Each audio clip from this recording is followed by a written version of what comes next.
Okay, if I can get everyone to please take your seat.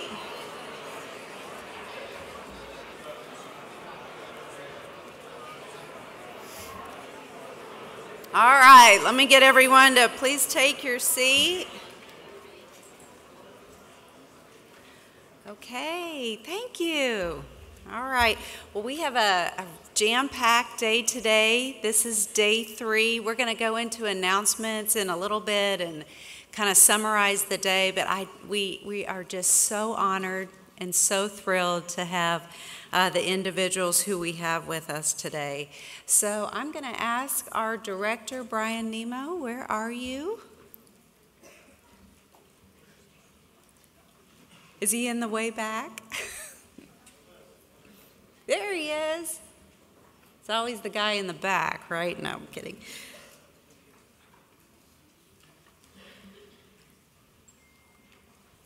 So we are going to have Brian Nemo do our very first introductions, and then we will kick off our conference afterwards.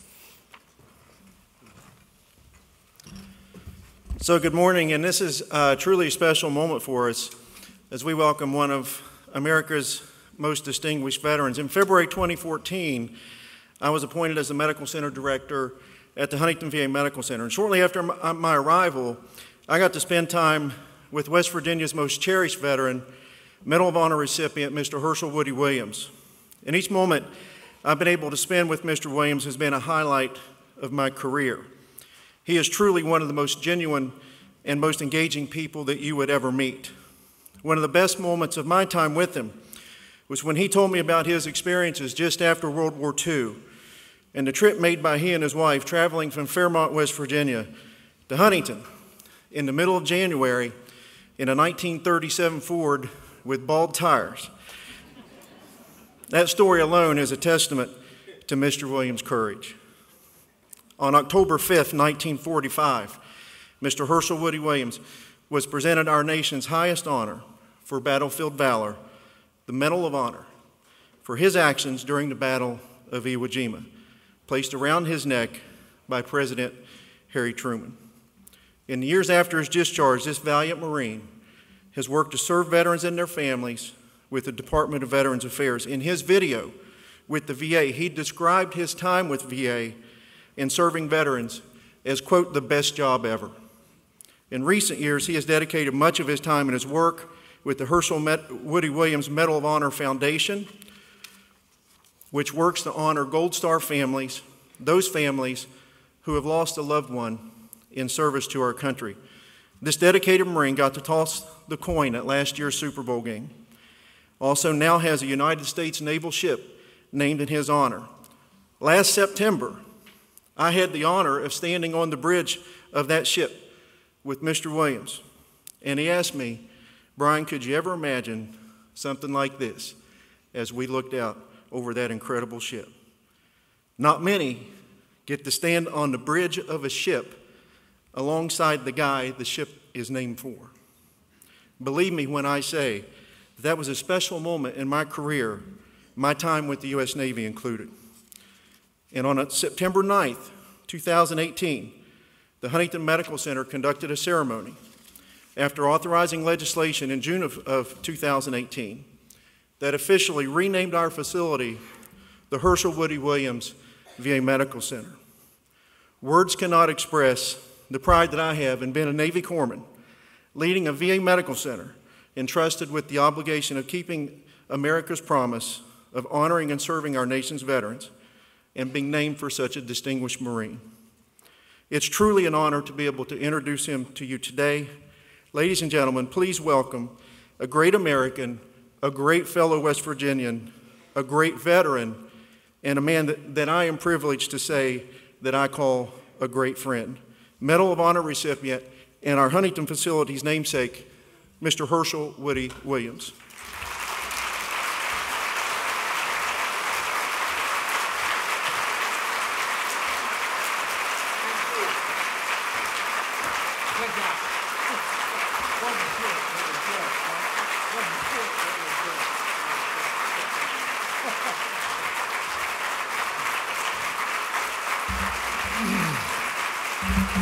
Thank you.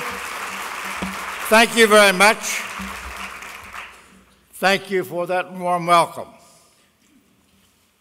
If you would indulge me, please. This is my first visit to this room.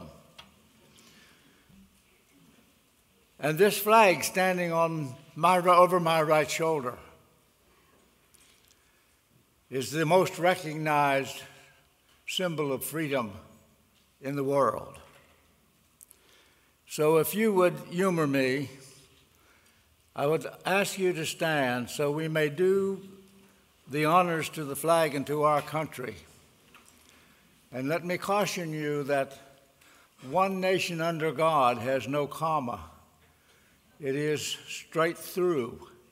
We have a habit of pausing somewhere between one nation and under God. Let's don't do that this morning. Let's do that properly. Let's teach our children, those who follow in our footsteps, that that is the proper way to salute our flag and to honor our country. So would you join me, please, in the Pledge of Allegiance to the greatest flag on earth.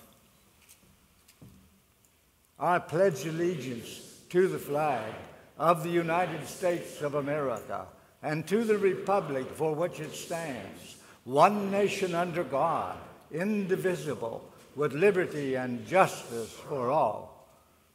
Thank you very much.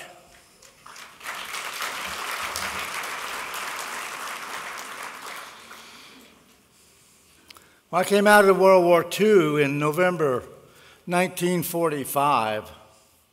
Came back to my little hometown of Fairmont, West Virginia. There were no greetings. We just came home. All of those that I was associated with didn't even know that there was a Veterans Administration existed. The only source of information that we could possibly obtain was through the service officers of American Legion or VFW posts. They were not skilled, they were not trained, so the information was exceedingly limited. I had taken a job as soon as I got home working for a construction company, and I received this call in December from somebody I'd never heard tell of, from a place I'd never heard tell of, the Veterans Administration. They asked me if I wanted a job. And I said, where? And they said, Huntington, West Virginia. And I said, no. I didn't know where Huntington was. So I turned him down, and a few days later I received a second call. And that is a different individual. Apparently the first one, they didn't think him being very successful. So the second call, the guy said basically the same thing. Would you like to work for the Veterans Administration, which I never heard tell of. And again, I was going to turn him down. But in his conversation, he said, this job, by the way, pays $2,980 a year. And I said, I'll take it. Certainly a lot more than I was making at that time. So my wife and I did get in this vehicle, not knowing where we were going, only a map to direct us, and it wasn't a very good map. Takes 5 hours in those days to drive from Fairmont, West Virginia to Huntington, West Virginia. I never will forget when we arrived near Huntington. We're really on the Ohio side of our river. Our river. Ohio stole it, is what they really did. Put their name on it, but we were on their side of the river, and I came to a place that said a ferry to Huntington. Well, I thought that's the only way you're ever going to find Huntington, get on this ferry. My wife did not like water. She couldn't swim a lick, but we had to get on that ferry with our car so that they could ferry us across the Ohio River.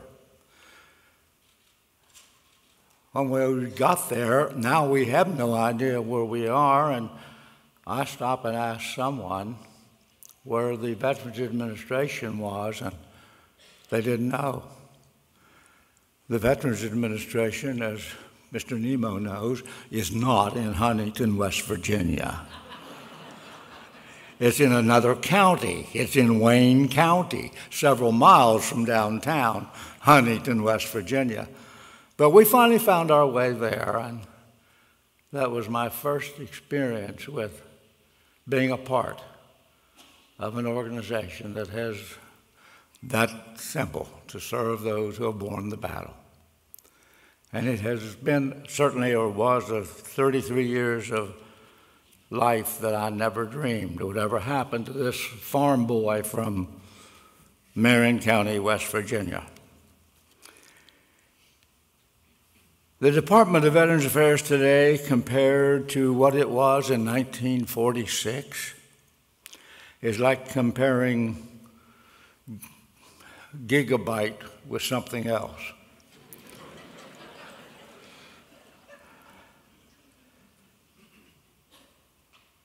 When I started with the VA, General Omar Bradley was the administrator. And of course, it was called Veterans Administration. In West Virginia, we had one institution. That was the Huntington VA Medical Center, that at that time was VA Hospital. It was a 200-bed hospital, no outpatient facilities at all. If you went to the hospital, you had to go as a patient because there were no other services. It was 140 miles from Fairmont, West Virginia, from my little home in Marion County. And the veterans of World War I and World War II at that time in '46 didn't know any services that were available to them. When the GI Bill, of course, was passed in 1944, we knew nothing about that. There was no place that you could apply or seek information about it because nobody had any information. And I can remember when I first arrived in Huntington, they handed me this book. It was about that thick. And on the front of it, it said, Public Law 346, 78th Congress. Well, that might have been in Greek. Didn't mean a thing in the world to me. And when I opened it up and attempted to read it, it was a language I had never heard tell of. And it didn't mean anything to me either. We began our training, and the adjudication officer and the chief attorney and loan officer and all those individuals were briefing our classes and trying to teach us something about veterans' benefits. I never will forget that our chief attorney, Emmett Mosley, very staunch Southern gentleman, one of the first things that he said to us as a group, there were 35 of us in the class, one of the first things that he said to us was, you do not solicit claims against your government. Think of that. Now, I can answer your question if you know enough to ask the question. But I cannot propose, or at that point propose to you, that you ought to file a claim for this gunshot wound. But that's the way we started out. Of course, I have to make a confession. We ignored his words.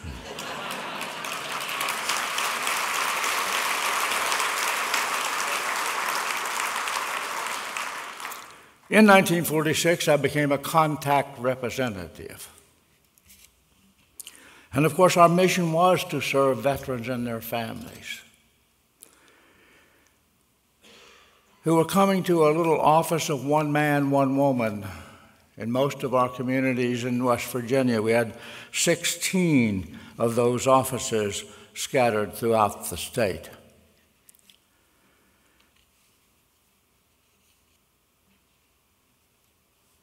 Our job, of course, was to assist those who came to visit us with benefits that they may be entitled to. Most of them had questions that did not actually involve service as much as it did, what do I do now? Where can I receive assistance? The unemployment lines of receiving the $52.20 a week of benefits that government was paying at that time for unemployment was around the block. Jobs just didn't exist because the factories were, at that point in time, switching from war kind of stuff now to civilian kind of stuff, which took a long time to make that changeover.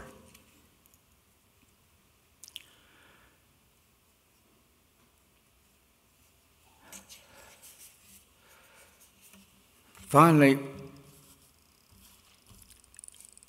we got a script, and I was a very shy, timid, bashful, backward country boy.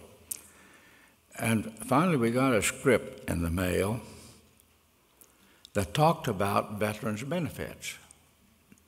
And it was furnished by someplace in Washington through the regional office, and then they would send it out to us. And it was up to us to go to the radio station and ask them if they would permit us, give us time, no money, but give us time to do a radio program one time a week. Most stations did that. They granted those 15 minutes of time where we could read that script. And each week it would be different. One week it might talk about loans, and the next week compensation, and the next week education, but they changed it constantly. And I did that for many, many months. But that was the only source of information that was going out to those veterans in these communities that didn't have someplace that they could go to receive information.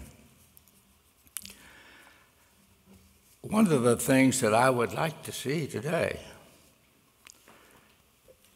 most stations, radio stations, and some TV stations, will grant what they call PSAs. We don't do that. At least I've never seen one. And yet there are a great number of individuals that are not close to a VA office or a State Department of Veterans Affairs office that still are not receiving information that they need.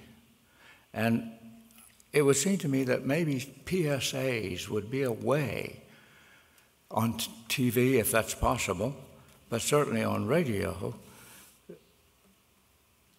to let those individuals who do not know what they're entitled to have some knowledge about it. I still run into people in West Virginia, and the regional office in Huntington has been there, well, since '46 that I know of, and we still have people that do not know there is two different offices.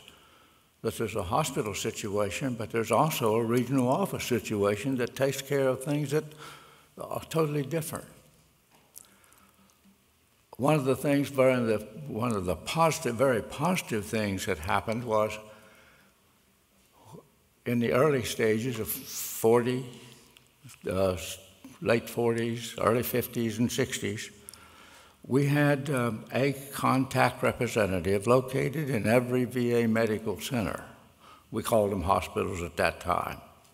But we had a contact representative who was fully stationed there every day. I worked those many days. We got when the person was admitted, we got a copy of the admission card just like everybody else did. And it was our responsibility and duty to go contact that individual and make sure if he was entitled or she was entitled to any benefits, that we would assist them in obtaining them. We don't do that today. We have maybe some partial service in some of our medical centers, but we don't have somebody that contacts every individual that comes to that medical center, and sometimes they're in and out before anybody can contact them. But our responsibility was, when we got that card of a morning, we made contact with that person that day so that they wouldn't be in and out. And I'd like to see that system be put back into effect, because we have individuals, and I've run into them very often, who do go to the VA, but nobody during that hospital period talks to them about those benefits that they may be entitled to other than medical care. So that to me is extremely important. I regret that our secretary is having some problems and could not be here, because I prepared a whole lot to say about him. So I'll skip the most of it. But I'm going to use a little bit of it even the fact that he isn't here.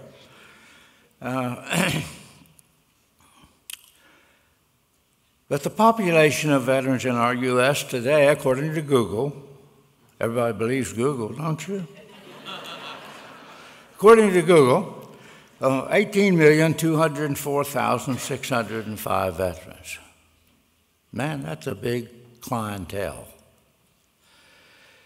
And for many of them, they depend on the Department of Veterans Affairs for health and income.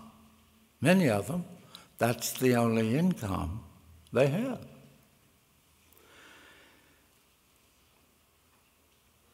The person who is serving as Secretary of the Department of Veterans Affairs, if he does not currently know what political correctness is, it is something he will learn is essential to his job.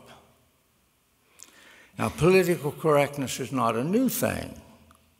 For a while there in our social media, political correctness was talked about quite a bit. But somewhere it got lost. We're not talking about that anymore. We're not having it on the TV anymore. But it's not new. In fact, it was very present at the end of World War II, when the enemy and the leaders, our leaders,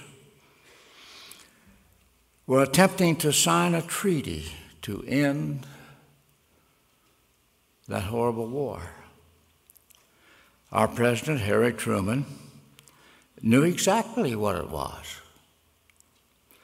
Now, he had to tell General Douglas MacArthur and Admiral Chester H. Nimitz what political correctness was. They didn't know. And just before the treaty was to be signed, they had a conversation by telegram. In the Truman Library in Independence, Missouri, there are 4 telegrams in that library that establishes these facts. Now, I'd like to tell you about those telegrams.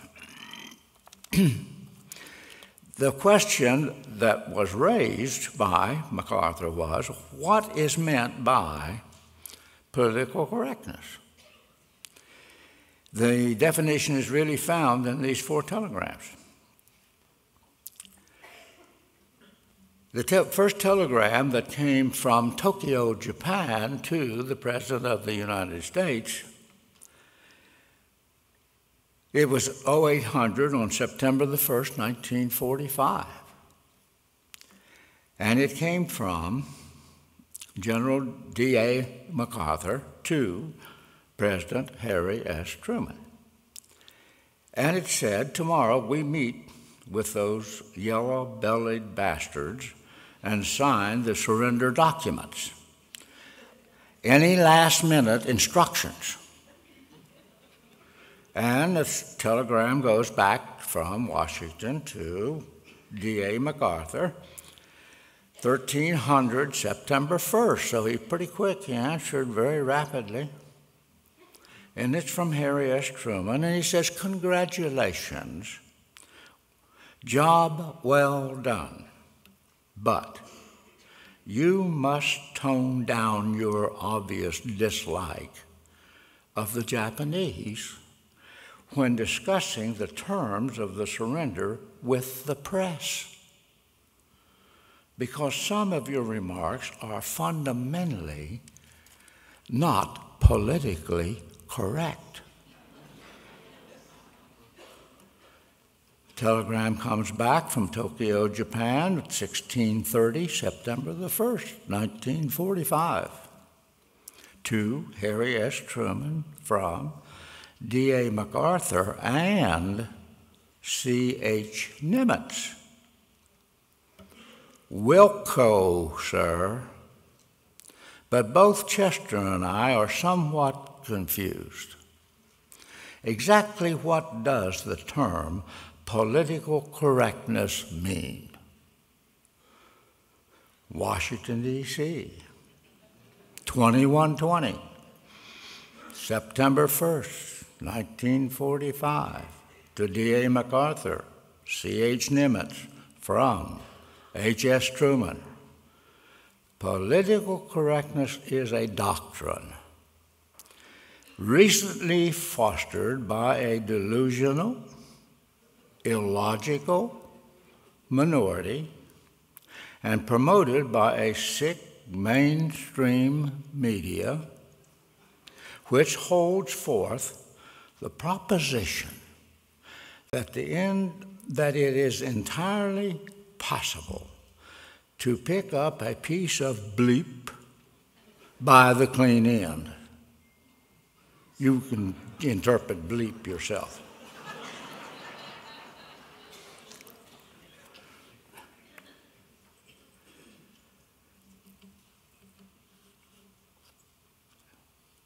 None of us could exist in this world alone. We must have service of others to exist. The veterans and their loved ones in this world, in this country of ours, could not exist, in my opinion, without the Department of Veterans Affairs. Where would they go? How would they receive those things to which they're entitled if there were not people who were willing to devote their lives, their energy, their wisdom to serve other people? That certainly is what we're all about. You know, I can recall in my earlier days pulling into a service station, and some individual would come out in the rain or the snow and the cold, and they would clean my windshield. They would check the water in my radiator. They would pump gas into my car. And I would drive off, never giving them any thought of what they were doing, the service that they were doing for me. I guess I thought I was entitled to that. But it finally came to me that that person is doing me a service. They are entitled to some sort of recognition for that. I would leave that service station and drive up the street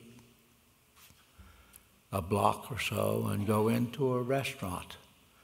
Nice and warm, beautiful lady waiting on me, fulfilling my every need for a meal. I would start to leave and I would always give her a tip.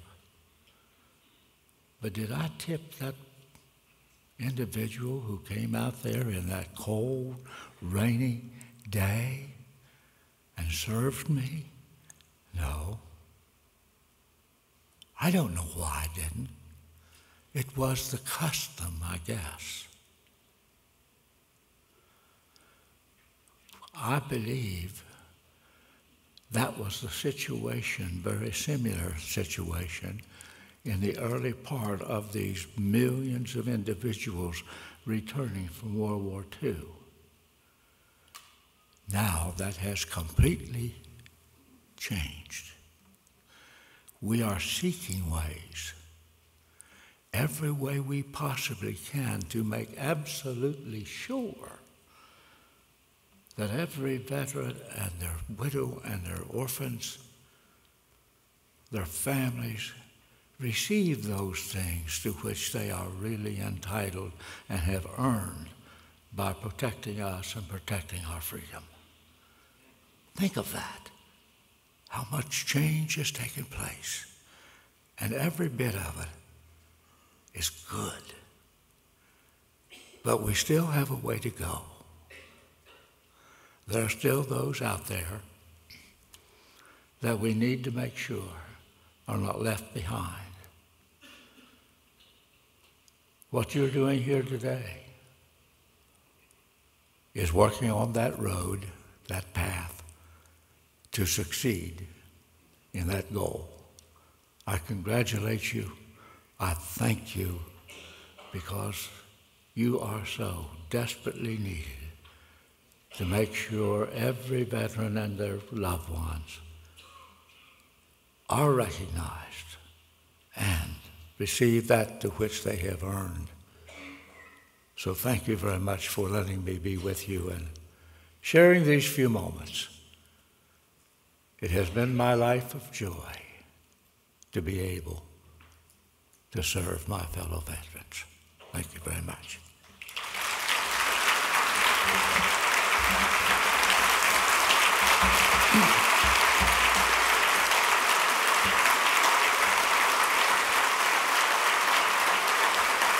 Thank you.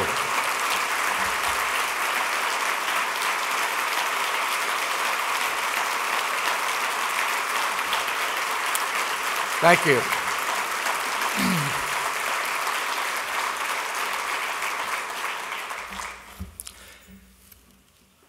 Yeah, when they introduce the president, when he's going to make his State of the Union, they always say, "It is my high privilege."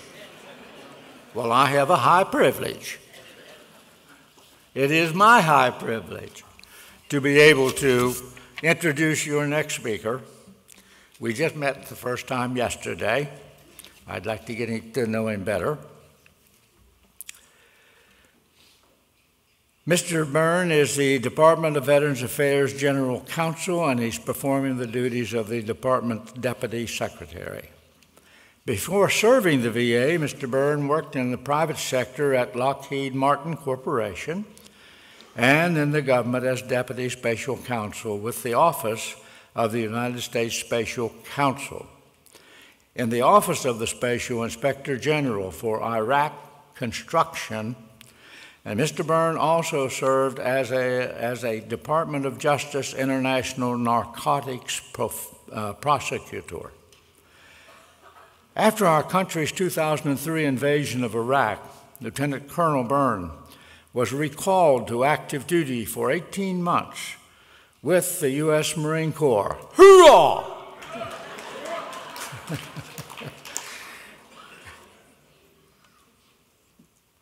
In support of the global war on terrorism. A distinguished graduate of the United States Naval Academy, Mr. Byrne was commissioned a Marine Infantry officer, and he later graduated from Stetson University College of Law in Florida. So please join me in welcoming Mr. Jim Byrne.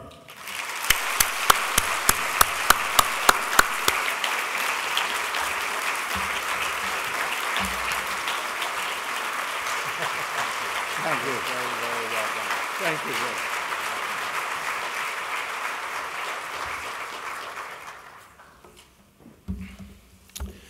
Wow. Good morning. Chief Williams, thank you for your comments and thank you for that wonderful introduction. And I have to be quite frank with all of you. There are probably no fewer high honors that I could receive as a Marine and as a leader in the VA than to be introduced by you today, sir. A Medal of Honor recipient, a Marine, an amazing public servant, a gentleman, and an all-around great American. So thank you, sir.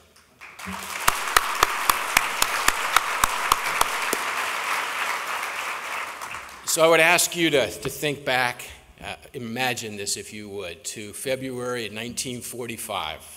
The war is raging on in the Pacific, and there is a strategic island called Iwo Jima that we need to take from the Japanese forces that had been there for several months, well entrenched, dug in, and waiting for the United States Marines. And so in February, there's a complex network of pillboxes with machine guns in them. There's mines, and the Marine forces are moving across the island to take it back. And as you can imagine, that's a different type of warfare on an island, right? Either the United States Marines or the Japanese forces are going to prevail. One group is going to kill the other group, one way or the other. The most brutal type of warfare you could imagine.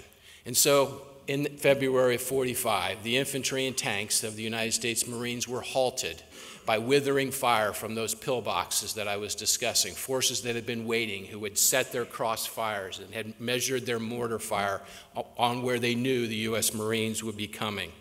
And so this particular company, of several companies that were advancing together across the island, there was a young man from a town called Quiet Dell, West Virginia, the youngest of 11 children, I believe, correct? Who stepped up with satchel charges, explosives, and a flamethrower on his back and said, all right, I'm going to take, I don't know what you said, but in your mind, I'm sure you said, and I probably shouldn't repeat it I'm going to take care of business, is what I believe the essence of what you said was. And so this giant of a man who you heard speak today, ironically, was rejected by the Marine Corps because his stature was not high enough early on. And so thank you for persevering and putting lifts in your shoes, maybe, I don't know, to enlist in the Marine Corps and do amazing things for our country. But he took it upon himself to clear that lane. And so, and for the most part, it was alone. And I'm not even doing justice to the story. There were supposedly 4 0311s, which are Marine riflemen, that went with him. But I would guess, and you can nod or disagree, that if you're carrying maybe 10 gallons of gelled gasoline and a flamethrower and explosives, those 11 men may be helping you, but they're not particularly close, right? So for the most part, I believe Corporal Williams was alone as he maneuvered between withering machine gun fire and mortars that were coming his way, and he took out appropriate number of positions to allow our forces to advance forward and meet their objectives. And as you can imagine, there's companies on the right and companies on the left that are expecting this company to meet certain objectives at certain times. And it was because of his courage they were able to meet that objective. Another fact worth noting is that during his experience there, he had the opportunity to look up and see the American flag being raised on Mount Suribachi. And that's a very iconic picture that we can all maybe imagine. So Chief Williams, I want to thank you for your magnificent service on that particular day and reminding us of why we all are able to sleep safe at night. And I also want to thank you for your continued service to veterans and the VA for years and years. So thank you very much, sir.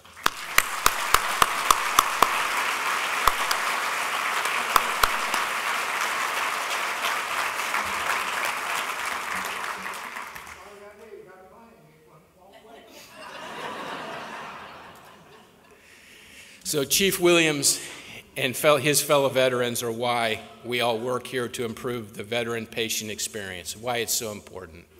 And so before I go into a couple other comments, I'd like to introduce a few people, a couple of which I met briefly this morning. Dr. Ryan Vega and Jennifer Purdy with the Diffusion and Excellence team. Can you give me a little wave? There you are. Yes, ma'am. So thank you.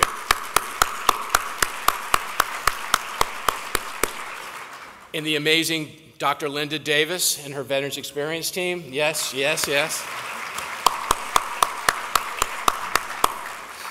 Dr. Jason Wolf and the Barrel Institute. Thank you so much for your deep commitment to veterans and the VA. So this very first Patient Experience Symposium comes at a very important moment for the VA and for veterans. And Mr. Wilkie, who I assure you wanted to be here, you got the B team guy today, but I assure you he wanted to be here. He has said it many times, and so I'm going to repeat and steal some of his from his talks. He talks about, and it's worth repeating, he talks about how the VA is on the cusp of the most significant fundamental transformation that we've undertaken since World War II, and Omar Bradley stood up the Veterans Administration. And Mr. Williams referred to it, that there were 11 million veterans, service members that were demobilized from the European and the Pacific theaters that came back into the United States within several weeks, maybe a couple-month period of time. Of those 11 million servicemen and women, over 780,000 had serious physical injuries as well. That doesn't even count the injuries of war that are not visible. And so the VA transformed at that time. That's when it really stood up and gained its momentum. And when it comes to the future of the VA and the welfare of veterans we serve, the work you're doing here is some of the most important work going on in the VA. It has immense potential. You have the opportunity not only to change the way veterans experience their VA health care, but also to change the way the nation's healthcare industry understands and achieves excellence in the patient experience. This symposium is a powerful evidence of the depth and breadth of the change that's a-coming. Change in improving the patient experience for veterans, families, survivors, and caregivers, developing a medical center patient experience plan so that every medical center has a fully developed and actionable plan by the end of the fiscal year, and then committing to execute on that plan. Change in establishing and committing to the right measurements and sustainment practices to consistently improve patient experience. Changes to understanding and executing VA and industry best practices, and improving communication between patients and employees and improving the employee experience. Those are critical objectives as we're generally transforming VA healthcare for veterans that we serve. So I'd ask you to think about it. So we can talk about the Mission Act. And I talk about it and think about it every day, I assure you. What's important to my boss fascinates me, and Mission Act is important to him, I assure you of that. We can talk about electronic health records modernization, and I do that every day. In fact, I spent 2 hours yesterday, the day before, it's a little bit of a blur this week, up on the Hill talking about it with 4 of my favorite senator friends. Did that come out as sarcastic as I meant it to? Sorry. And we can talk about changing the business systems and modernizing the infrastructures and the other programs within the VA. Those are incredibly important priorities and efforts by the VA. But customer service, as you know, I hope you know, is the Secretary's first #1 priority. And I suppose that makes sense, right? We're never going to achieve this full paradigm shifting potential of the Mission Act, electronic health records modernization, modernizing and updating our business processes and transformation. We're not going to do that until we get customer service exactly right. And getting customer service right is giving veterans, their families, and their caregivers a memorable, positive patient experience. And all of this depends on you. You individually and you as a collective group. And it depends on every leader. It depends on every employee we lead, from the very top to the frontline people greeting and guiding veterans as they come through our doors. And it will take a committed leadership to succeed in this endeavor. So let me share a couple thoughts with you about leadership. So I'm always refining my leadership. I'm always trying to get better, as I hope we all are. And I'm not going to write a book because nobody would probably read it. But I am settled on a couple principles about leadership that I'd like to share with you. None of them should really surprise you. You probably think of them in a different terminology, but I'm going to try to put them in my organized fashion that I try to go through every day. And I call them the 3 C's of leadership. First one is competence, second one is courage, and the third one is compassion. And those 3 pillars of leadership, they're built upon 2 foundational principles of integrity and judgment. And so let's start with the foundation. I think we can all agree that integrity is important as a foundational element of all of our leadership. And I'm sure you would maybe agree that it's no accident that integrity is the first value in I-CARE values, which are acting with high principles, adhering to professional standards, and preserving the trust and confidence of people around us up and down the chain. That's our I-CARE value of integrity. Integrity is about trust, trusting people on your right and trusting people on your left. And without trust, I would suggest you'd agree we're on shaky ground. It's about people not giving half-truths. It's about people not having some kind of hidden agenda or some self-serving purpose. I believe dogs can sense fear. I also believe that people, employees, peers, bosses, they can sense dishonesty in people. They can sense when folks are throwing curveballs to them. And so I'll leave you with that. Integrity, trust is very important as one of the foundational elements. The other one is judgment, right? Those are the 2 foundational elements. Integrity, a lot of heads nodding, judgment. And some people that some of you are just plain born with it. And some maybe not so much, right? And so hopefully there's nobody in here that is in the not so much category. But even if one is not born with it, we can learn it, right? And what I mean by that is we pay attention to what's going on in our surroundings, and we learn from those experiences. Situational awareness, absorbing those experiences. We learn, for example, by not making the same mistake twice. We learn from observing other people and their successes and their mistakes and learning from those and applying those lessons. Good leaders make good, sound, consistent decisions based upon the evidence and facts as best they have them, right? And that's what judgment is. So integrity and judgment, those are 2 foundational principles that I wanted to talk with you about this morning. And now I want to talk about those 3 pillars that I talked about, right? Competency, courage, and compassion. And so competence is the product of an appetite to learn and improve your judgment. It's a willingness to be open to learning things, acknowledging that you do not know everything. And I believe that employees really respect that. I think they respect the fact that a boss or a supervisor has an appetite to learn. Explain your process a little more deeply to me. Explain why you did that, Mr. and Mrs. Employee. I believe that's what competence is necessarily about. Not being the smartest person in the room, but being one who has an appetite to learn.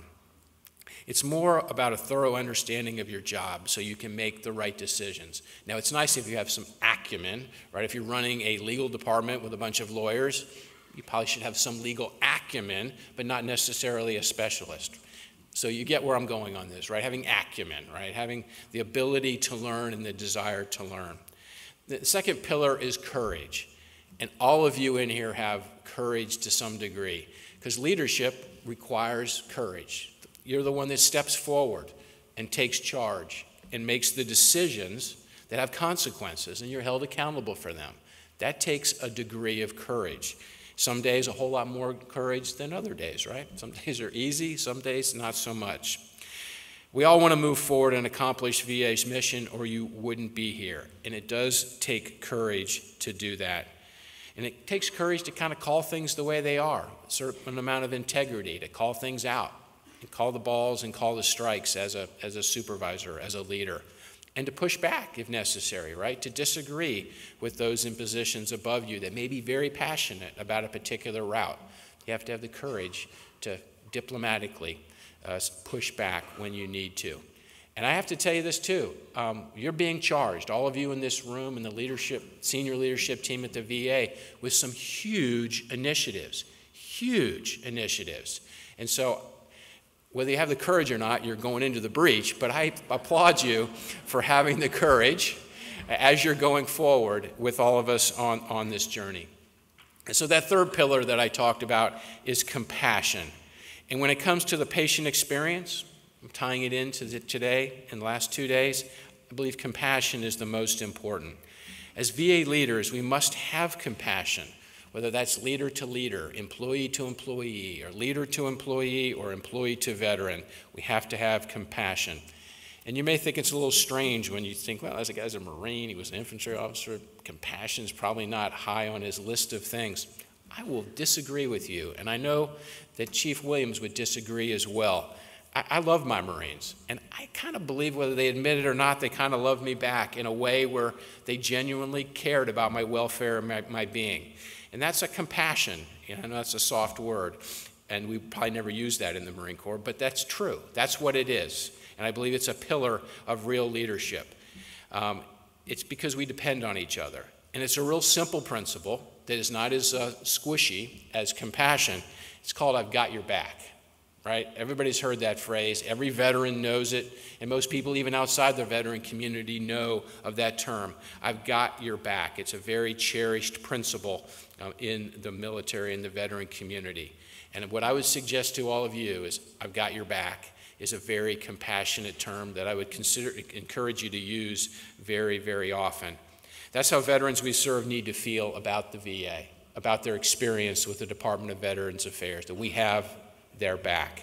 It's how they should feel about each other, amongst peers, amongst various employees. We should all feel about that, not just with our veteran interactions, but with our employees as well. And the people and patients you serve will know you care for them if you just say those simple words, or at least demonstrate those simple words.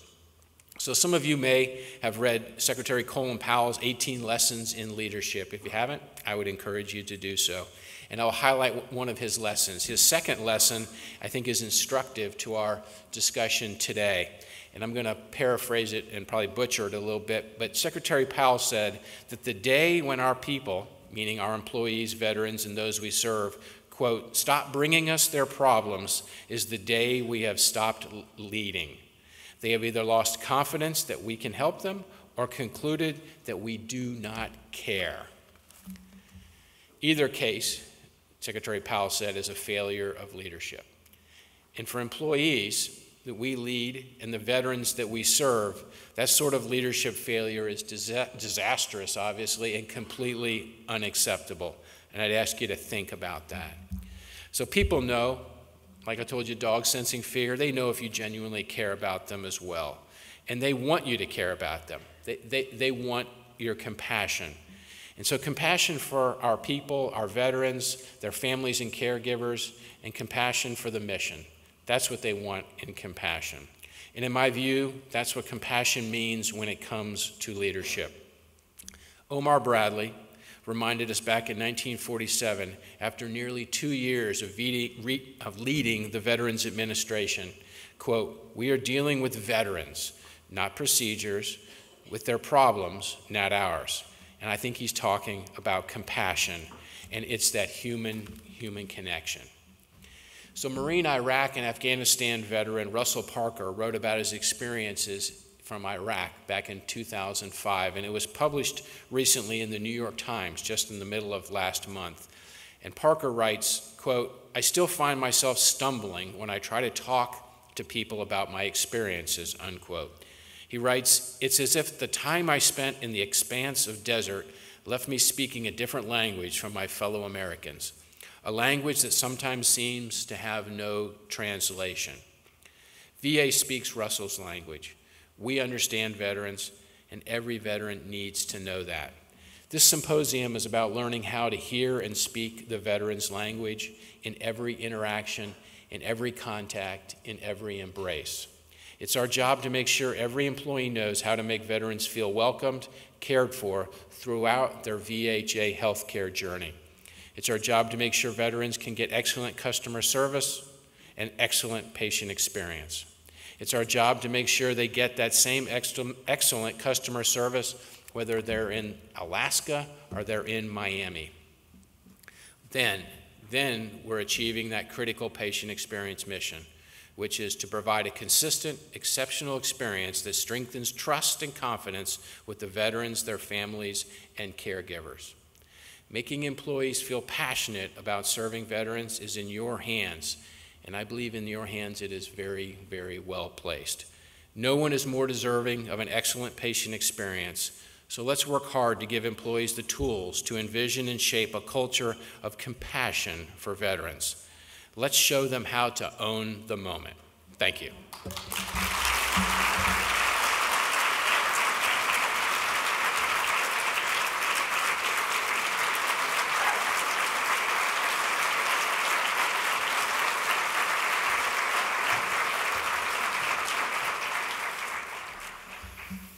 Wow, what a morning. I mean, let's just take this in for a second, what we just heard, and the honor that we had to have Woody here, Medal of Honor recipient, to speak to us. What a great honor. And Mr. Byrne, as he's leaving, thank you. Thank you for your words. I have okay. I have just a couple of announcements, and then we're gonna get back on schedule and do our next speakers. Just a couple of announcements. There is this really cool book. It's called The Lemonade Pledge, and this comes from Columbia, South Carolina. And we're going to put this at the registration desk. And so their challenge to you, they have numbered this by VISN. And they want you to put in here what you're going to do when you get home for patient experience, how to get this patient experience just immersed intentionally into the culture, the behaviors, the discipline that it's going to take to make this happen, and how it's all going to link together, because you guys have a lot of things to worry about back home, right? Patient experience, but you got your budget, you got supply, I mean, you got everything, I know.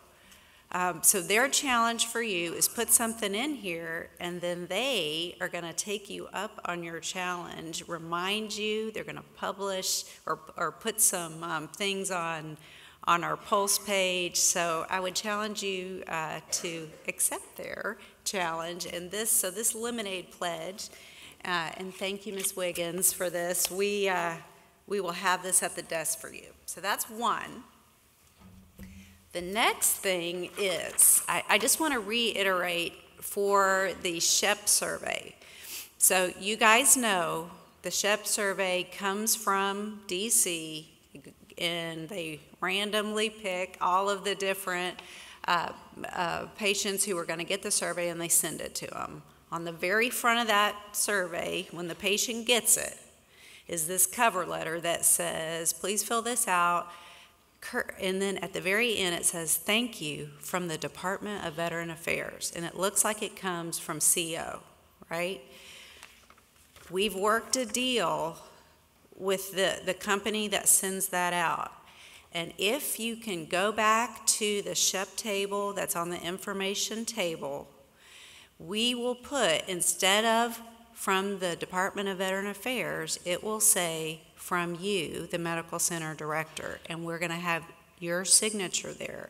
So when your veterans get that survey, they don't think it's coming from Washington.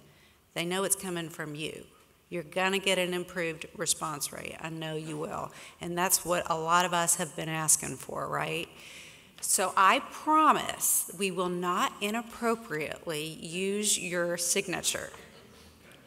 No checks will be written. No, but we need your signature. So if you want to do this, and I think Mark Maturko from SHEP said he had about, I don't know, 50 people, but we got what?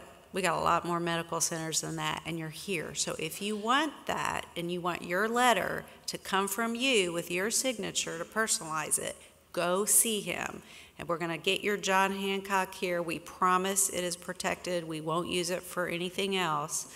But let's let those letters come from you. You're the one doing the work. It's your experience. Let's get them to do that. Okay, so that's one more thing. One last announcement. Well, I got two here. The posters. We had 98 posters, guys. And yeah. Woo. And you're going to hear me say this over and over again, but I'm just going to say it right now, because let's just set the record straight here. We have everything we need in this room to improve patient experience. We don't need a contractor. We don't need a consultant. We don't need that. We have it. Every single person in this room, we know how to fix it. We know what the language is. We know this is our place. This is our work.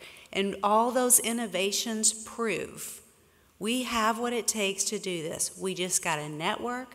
We got to coordinate. We got to set some discipline, and we got to use our skills. We're going to do this our way. We're going to do this the VA way. No consultants, right? Okay. Okay, I totally just got on my little tangent, sorry, but that kind of happens every now again with me. So, back to the posters. So we have 98 posters, and if you want them back, would you please pick them up? They're going to start taking them down at noon, and then they will have them ready for you, because a lot of you guys are headed out, and we don't want to hold you up at the end. So just know that at lunch we'll be taking them down. We'll have them so you can pick them up. Also on your app, if you were able to download your app, which I hope you have, there's a picture of every poster on there, so you guys don't have to go around with your camera and take every one. We've got it all there for you. Okay, a couple other little things. Make sure you're scanning in if you need your 19 hours of CEUs. What's going to happen is you're going to get a survey that's going to come back, and it's going to you're going to have to complete an evaluation, and then you can get your CEUs, and it's going to take about 30 days, they say, to get everything done, because we have more than a few people here. Let's see, anything else? Oh, I know. So you're also going to get a survey in about 4 months about this conference again. So you will have done a million things since then, right? But we just want to kind of see, is the stuff that that happened this week, was it helpful, and did it stick, and how is it 4 months later? And that's going to help me understand how to do this better for you, what you actually need next time. Okay, so that's going to happen. All right, I hope I've got all the announcements. If not, I will make sure we'll do this again. So now I'm going to get off the stage here and introduce some very important people. So our next speakers is the network director from Vision 6, Miss Deanne Seekins, as well as the medical center director from Alexandria, Louisiana, Pete Dancy, and they are going to talk to us about the national strategy to engage employees, that other side of the coin that we got to have. So welcome.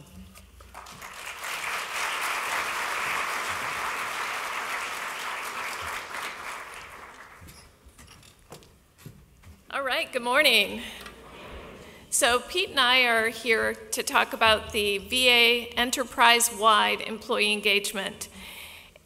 We were calling it strategy, and then we were told there can only be one strategy, so this is the plan. So if we slip up and call it a strategy, please forgive us, because we've been calling it that for months. But we're really excited. This is the first time ever in VA history that VHA, VBA, and NCA have gotten together and developed one plan for employee engagement. I think one plan overall. So we have spent several months meeting. We've spent a lot of time getting input from the field.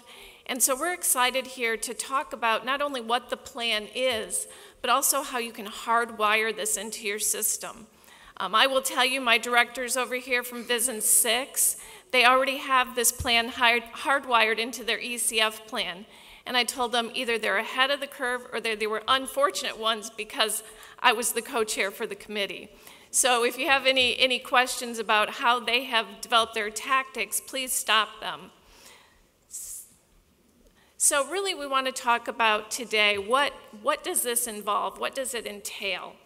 And so we developed a vision statement that we felt really covered the entire engagement strategy.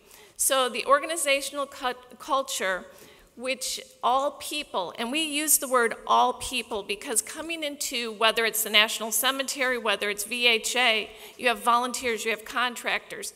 So we really felt strongly it needed to be all people, that they will inspire, support each other as we drive world class. And we heard from the Burrell Institute how world class is really where we need to be headed. You know, you can't always say we provide world-class service, but you can say we offer world-class service, and we want to aspire to or inspire each other to be providers of world-class service.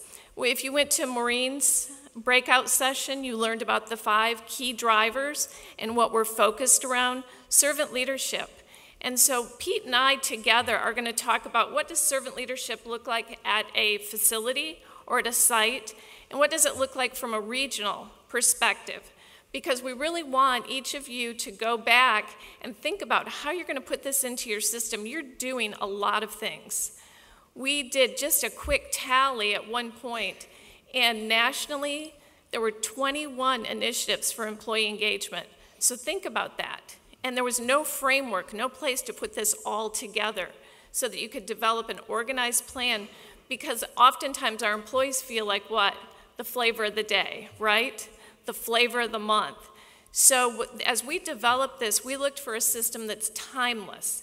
It's not going to matter whether we are still there as the leader or the director or the network director, that this plan can go on and on. And so it involves servant leadership. It involves the employee's voice. We're going to talk about how do you measure that? How are you going to see if you're successful? It talks about being an innovative environment.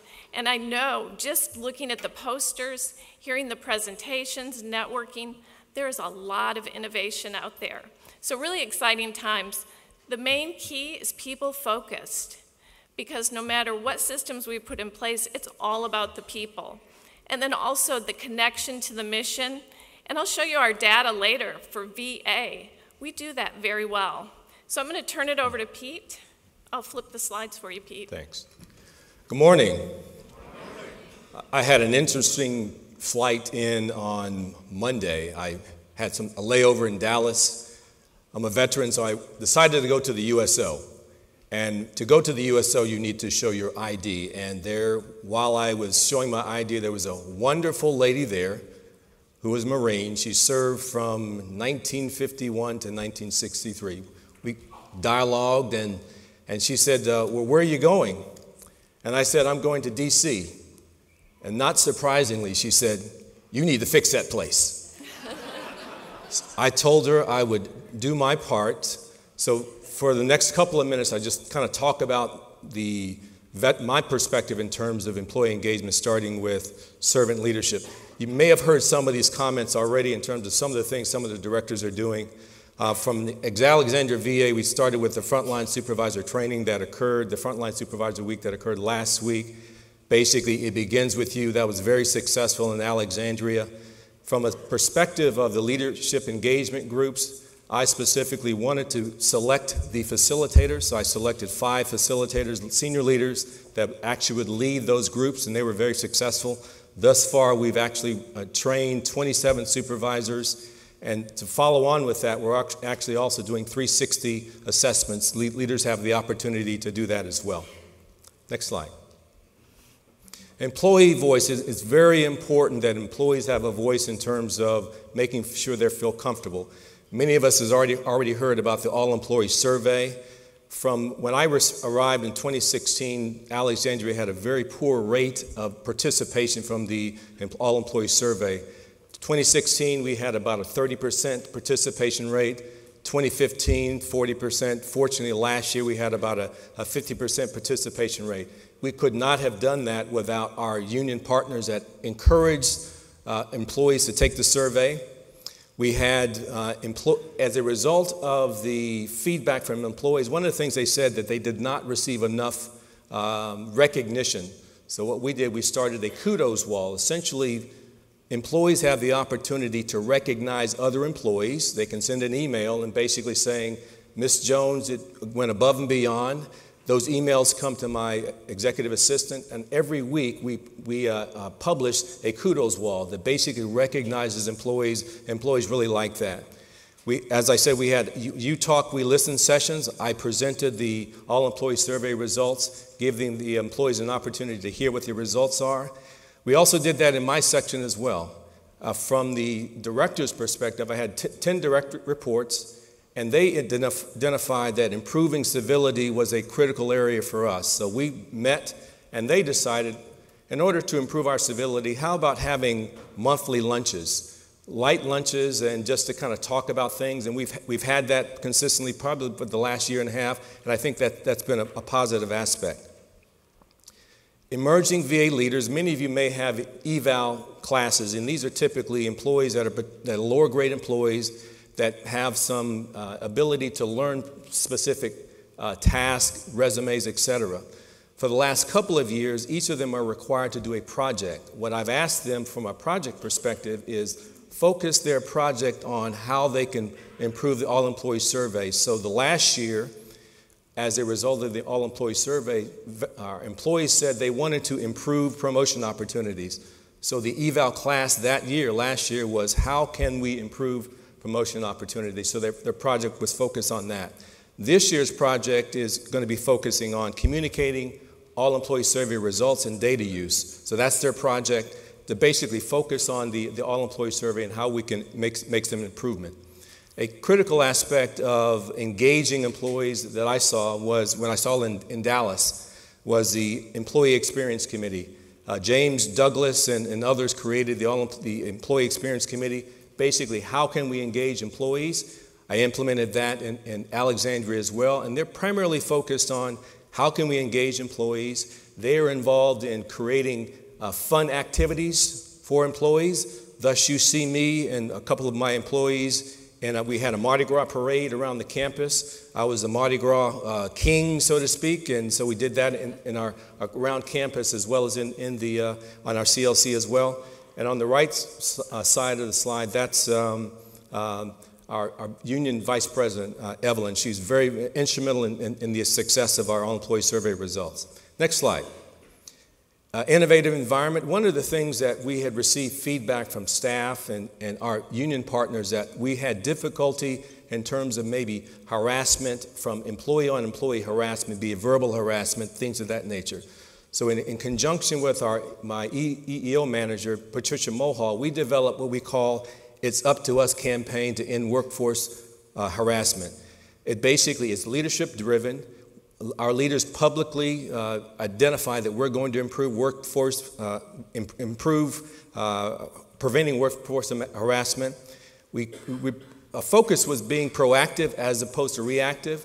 And we basically have our team go out and teach about how we can be civil, how we can appropriately engage with each other. So that's been a success. And the logo that you see was actually created in Alexandria. So that's our innovative campaign, so to speak. Final slide. People focus. As we've talked about, it's very important that we can engage with folks in terms of our all-employee survey and engagement. One of the things we came up with back in 2015 is, are you the missing piece? What that specifically meant is, are you the missing piece for us in terms of doing all we can do to make the Alexandria VA the healthcare provider of choice and the employer of choice? So we came up with a campaign of, are you the missing piece? And the service chiefs have the opportunity to kind of identify how they can improve their engagement with each other and also engagement with their respective veterans as well. Coupled with that, we also started military experience training. Basically, that's a cultural training, 2-hour, 4-hour training. Basically, we teach to all the new employees. We basically focus on, because our population is unique, we basically talk to them about the uniqueness of serving in the military so that they can connect with our military veterans as they come in. Own the moment. We've already heard about the importance of own the moment. We've done that as well. And the last thing I want to talk about is kind of the VA Voices, which we launched back in September. VA Voices is a 2-day opportunity for us to change the culture at the Alexandria VA and across the VA, where it connects patients and it also connects our employees as well. And it's done via a connection of connecting and talking about things. During the 2-day time period, on the first day, I have an opportunity to tell my story, basically to connect with our employees. So for the next couple of minutes, I'll share just a portion of my story. 5417B Mulvaney Street, Fort Knox, Kentucky, 40121. 5417B Mulvaney Street, Fort Knox, Kentucky, 40121, phone number 47978. That was the area that my dad, our house, that's where we grew up in Fort Knox, Kentucky in the early 60s, early 60s and 70s. That memory and that address will be ingrained in my mind for a long time, because that's where I learned about patriotism and unknowingly learned about patriotism. I recall when I was probably 7 or 8 years old, one of my friends, he said, "Hey, Peter, come to my house. I want to show you something." So we went to his house. He went to their bedroom, and he showed me in his father's drawer, he pulled out a medal. I had no idea what we had no idea what the medal was. But invariably it was, his father had earned the Purple Heart. I had no idea what it was. We had no idea what it was, but it was a connection to patriotism. I recall also one time my dad was driving my sister and I on Fort Knox, and all of a sudden, it was probably around 5 o'clock. He stopped the car. Unbeknownst to us, he got out of the car and stood for just a moment, and then he got out of the car. Those of you in the military know that was retreat. Across the continent at 5 o'clock, we show respect by lowering the flag. So evidence of patriotism were around me, but I didn't know. I end that story with my folks and say, it is an honor for me to serve here at 2495 Highway 71, Pineville, Louisiana, 71360, and this is the important thing about serving veterans. So I would encourage you, if you have the opportunity to have VA Voices, to connect. It connects us with our veterans. It connects us with their mission. And it's a powerful thing that I believe we're going to change in the culture in Alexandria. Also, with regard to eye care awards, we provide eye care awards probably about once a week. A couple of years ago, I identified that we have employees that are performing eye care initiatives all across the campus. So it gives the supervisors an opportunity to recognize an employee, and we do that in morning openers. We've done that in morning openers probably once a week for the past couple of years. Stretch detail assignments. We basically trying to give our employees an opportunity to have stretch assignments so that they have a connection with the mission as well. And finally, upcoming, we have the Frontline Supervisor Week, in which I'll talk about in just a little bit on the week of May 13th. So with that, I'll turn it over to the Deanne. Pete, thanks for sharing your why and your story, because I think that's really important. I've participated in VA Voices, and the connection that you make with your employees, it really humanizes you, and they see you as a real person. I had someone ask me a couple of weeks ago, do you own jeans? That's how our employees look at us. They think I dress like this every day. No. So we have to remember that we have to make ourselves real. And at the regional level, when you think about, the facility and the engagement that they can have with the employees and the veterans and keeping that synergy going, oftentimes it's a little more difficult when you're removed at a regional level. So one of the first things that you have to do in order to build that employee engagement, which then builds that patient experience, is to build trust. And so all of us have so many ways that we build trust, but that is key. And if you have trust, you have psychological safety. And so I know there are folks that feel very comfortable sharing their story, as Pete did, and then there are people that are reserved because it's a risk, it's courage. As Mr. Burns said, it takes courage to put yourself out there and really expose any of your personal details. I always say we have to have those moments, but they need to be appropriate moments as well. And that will create those psychological safe environments. We also have to have an empowered workforce. And if you don't have trust, you don't have psychological safety, then you're not going to have opportunities where employees are going to feel empowered because they're not going to take risk. And so I really liked one of the presentations yesterday where you have those coaching moments. I know I've worked for bosses when the phone rings, I'm like, oh no, this is not a coaching moment. It's going to be one of those moments where I feel very uncomfortable. But you want to have and you want to build that trust where you're giving people those growth opportunities. Also, ownership of the environment. And that's a big one. We all go through surveys, some kind of survey. And if you think that your few people who you've got out there doing spot checks are the folks who are going to keep and own that environment, you're wrong. If you build trust, psychological safety, empowerment, then you build pride. So it's pride for the environment that you work in. And I see those as all things that happen all the way down, all the way up and all the way down. So regionally, you have to figure out ways that you can support your leadership and your leadership teams at your sites, whether it's the cemetery, whether it's the Veterans Benefits, whether it's VHA. We all have that responsibility. And then you have to create an environment where it's true care and loyalty to our veterans. One of the questions that I ask during an interview, which sometimes stumps people, is I say, will you love our veterans like I love our veterans? Well, love's not usually a word you hear in an interview, right? So it can throw a person, but it's true because that's the environment that we want to have. I talked about hardwiring ECF, and oftentimes we think of accountability as a negative word. And if you at the regional level are going to build accountability, it sounds like you're going to come in and just clear it out.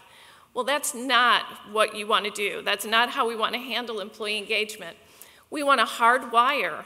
And so this plan that we're sharing with you, we really want you to take that back, figure out how in a high reliability organization, you're going to hardwire it into your ECF plans so that your CEOs on down can hardwire it into their team. And that really begins to get that synergy for accountability for the employee, engagement for the employee, which in turn creates great customer service.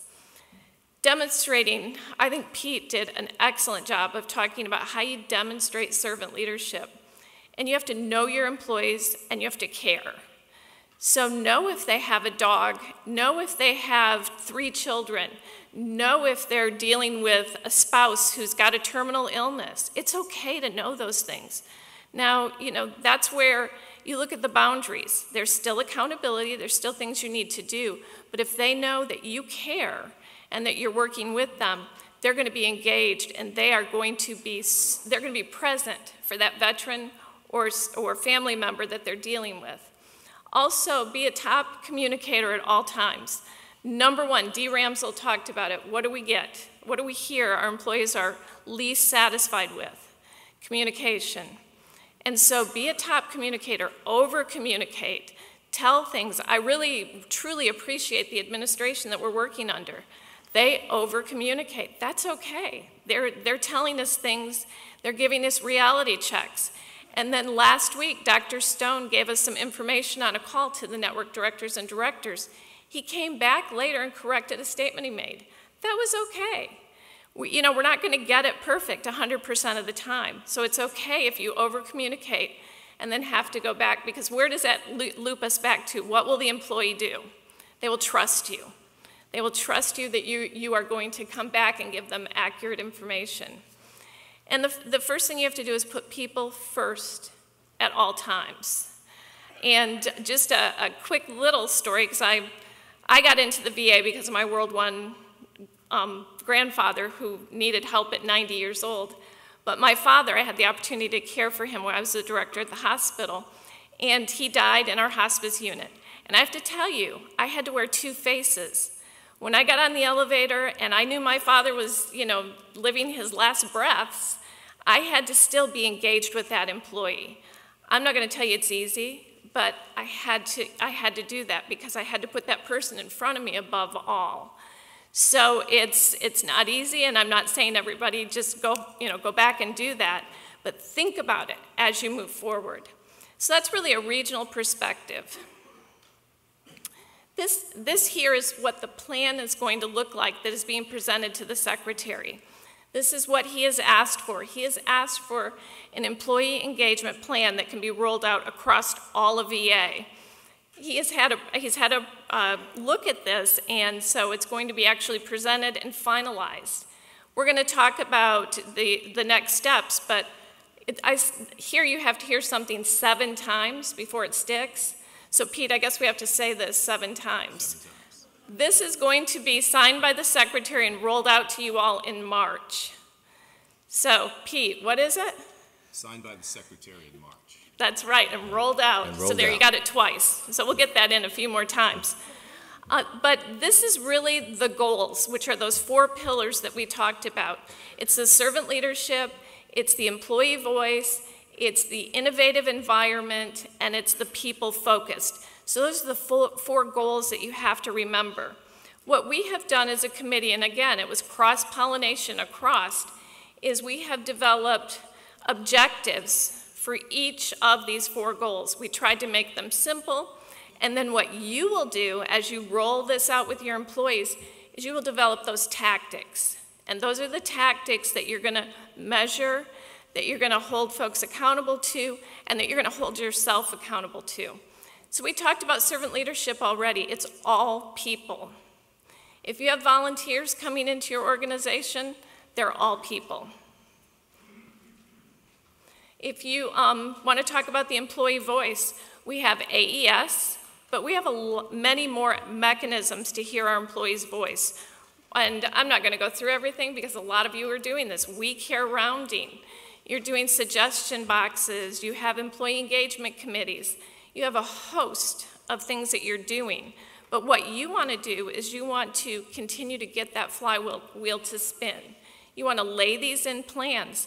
You don't want to just roll out the normal performance plan. You want to build goals. You want to build stretch goals.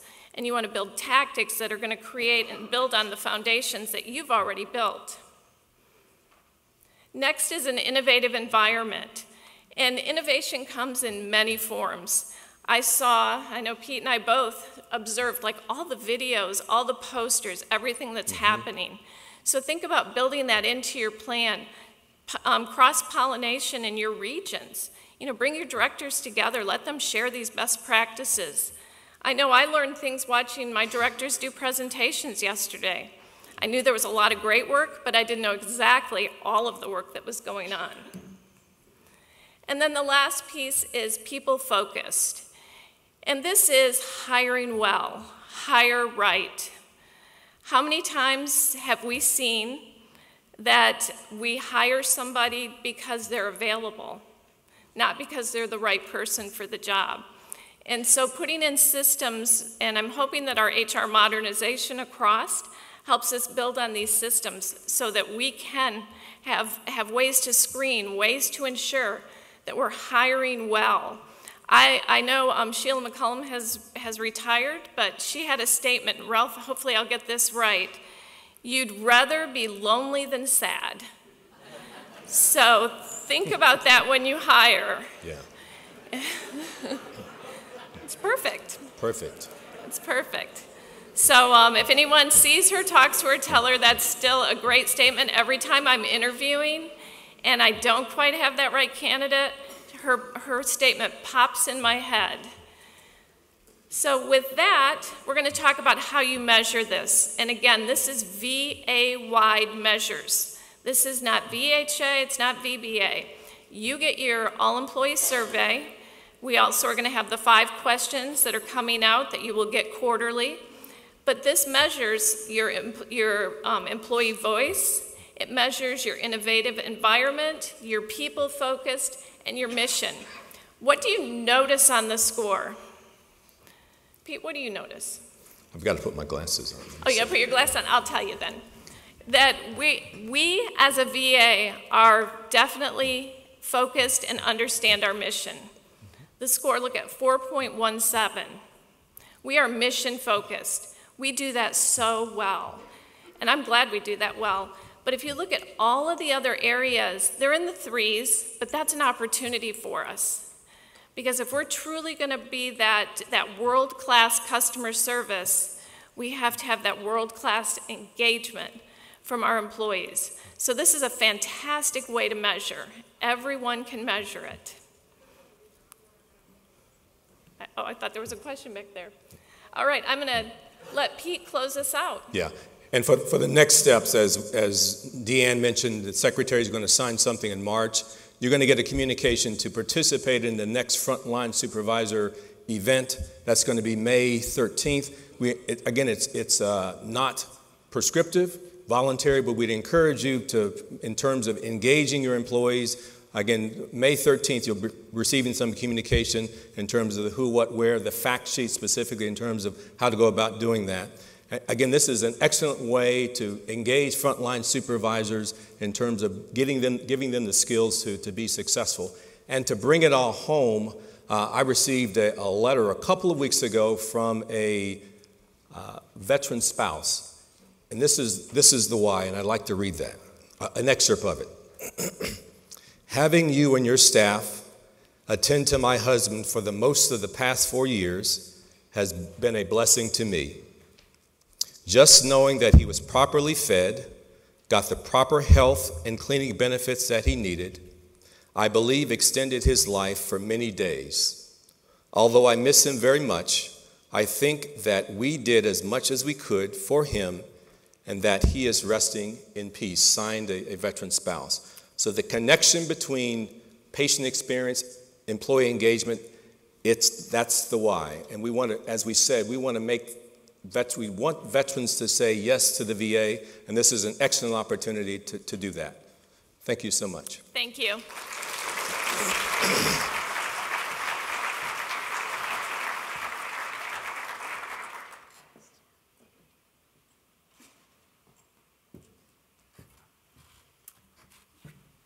All right, so 2 things. We heard you. When we play music here in a little bit, it's going to be way lower. The other thing we heard, and actually we'll do this better next time, but we're going to go to breakouts so we don't have to sit all morning. We're going to do the breakouts. I'm going to bring Mike up here a minute, kind of get our story straight, figure out where we're at in our visioning, and go out and do the breakout sessions. Then you're going to actually go to lunch, finish up the breakout sessions, and then we'll all come back here for just a really great ending to this week.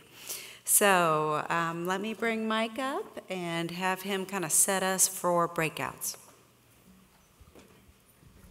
Thank you, boss.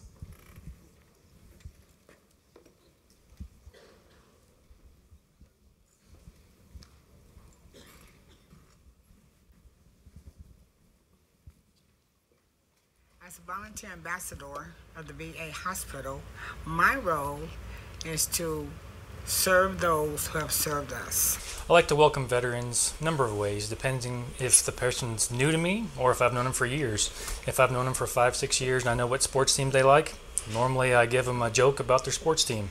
One of the ways I welcome my veterans is I will go greet them either in the lobby or in the room, the waiting room where they're waiting to come see me, and introduce myself right away and identify who I am.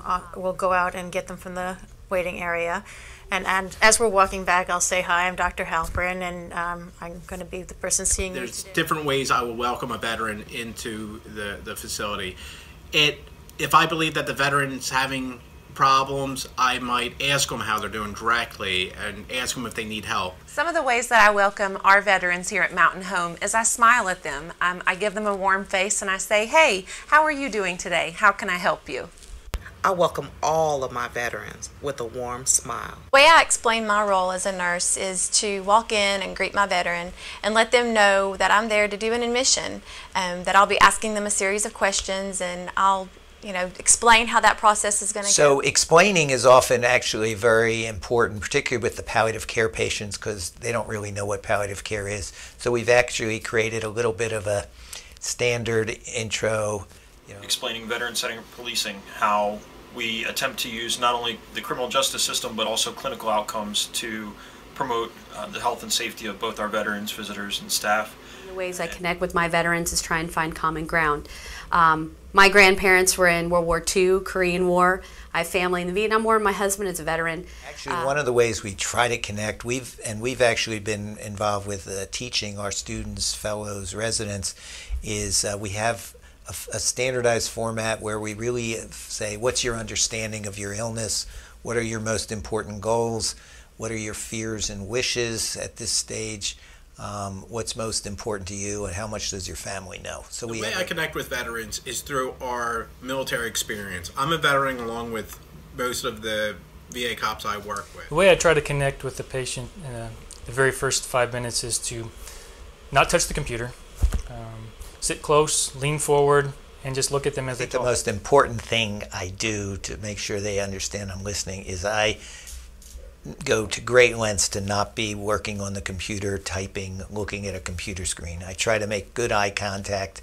And I think the other thing, and this is something we have to teach all physicians, is actually to listen and to shut up and talk as little as possible. If we're talking more than about a third of the time, we're talking too much.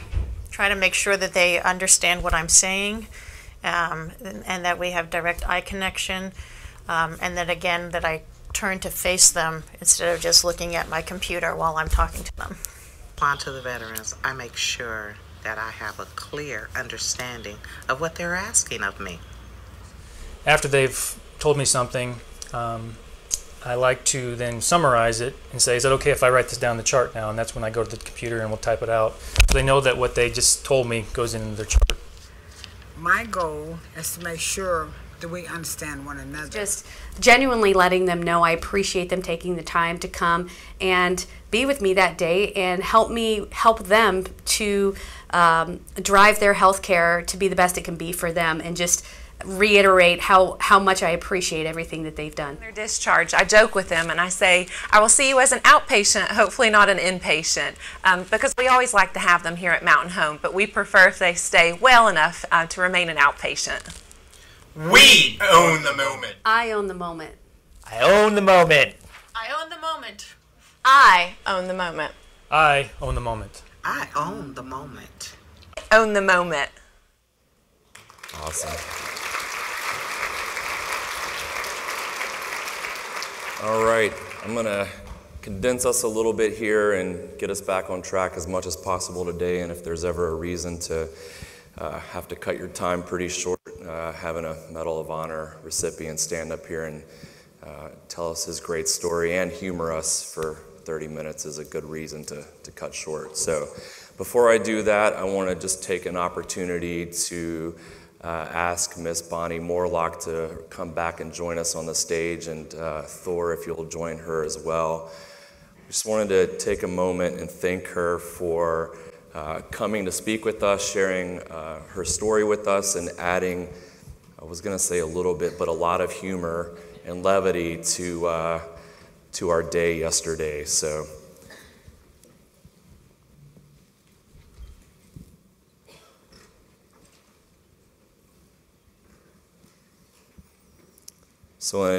Thor and I have been working together for about 2 years now, and I can't say enough good things about him.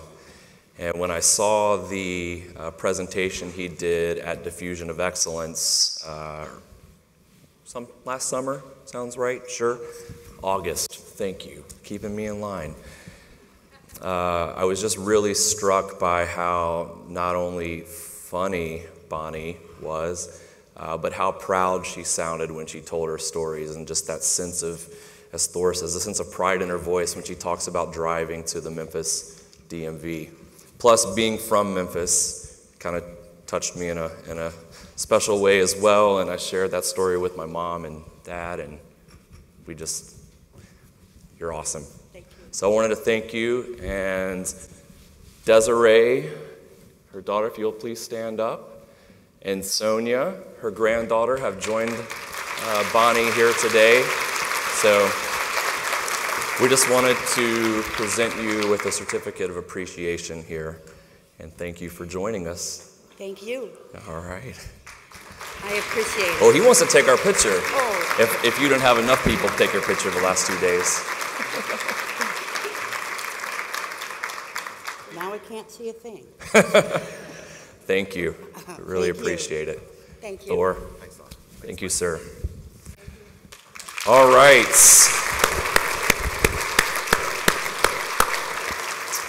All right, I'm going to continue to be slightly self-indulgent, and I imagine Jennifer will give me a stink eye for this. But 4 years ago, I was asked to join the MyVA task force, and it really changed the trajectory of my career in VA. I had been in VA for about 10 years and was really ready to go try something new. I had been living in DC for about 13, 14 years at the time, and started to go out and look for jobs elsewhere, and then it's kind of a series of things happened, and then here I am 4 years later standing in front of you all. One of those things was there's a young lady who's no longer with VA named Deisha Brown that I think some of you may know, and Deisha was asked to joined the Veteran Experience Office as a relationship manager in Dallas, Texas. At the same time, she was being recruited in the private sector. She was an attorney, being recruited in the private sector, and so she turned down the Dallas job. And she told Scott Blackburn, just ask Mike to do it. That was on a Thursday afternoon. And then the following week, I found myself flying to Dallas, meeting with Jeff Milligan and Jennifer Purdy in the Vision 17 offices there, and we've been working on this experience thing ever since. So over the course of the last 3 days, Jennifer hasn't said much, but I want to just thank her for her vision in helping us get this off the ground and get us to where we are today. Jennifer often says something like, wouldn't it be nice if we ...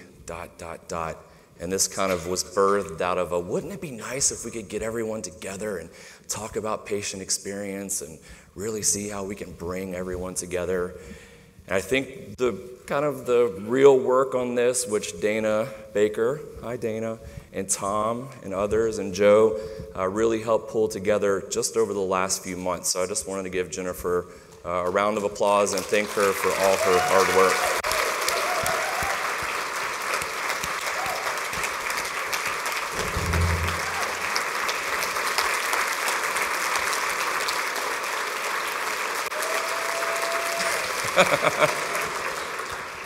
Please don't scold me later. I'm going to just skip any slides today and just ask that we just take a couple moments. If you'll turn back to page 56 there. There's two things that are at the bottom of your worksheets there. One is just thinking about your vision and what you need to put it into action. And the second is, what are some things that you can do when you return back to your home station to start or to improve the experience in your organization? And I may as well not even say much about this because the fine folks in Columbia put together an amazing book here. So we'll take like 2 or 3 minutes and then we'll come back.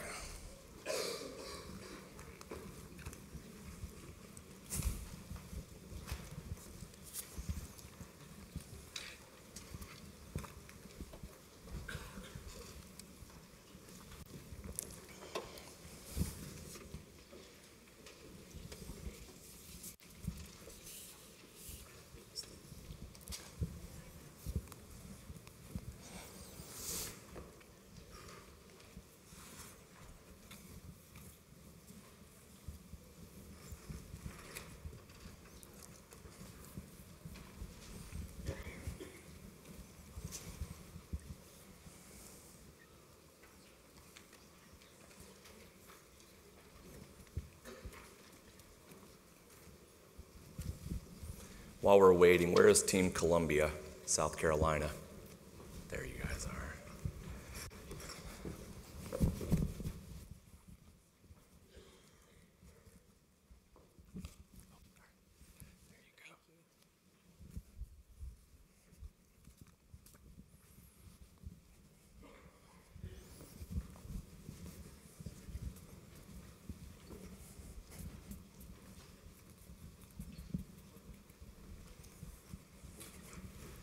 Can I see her?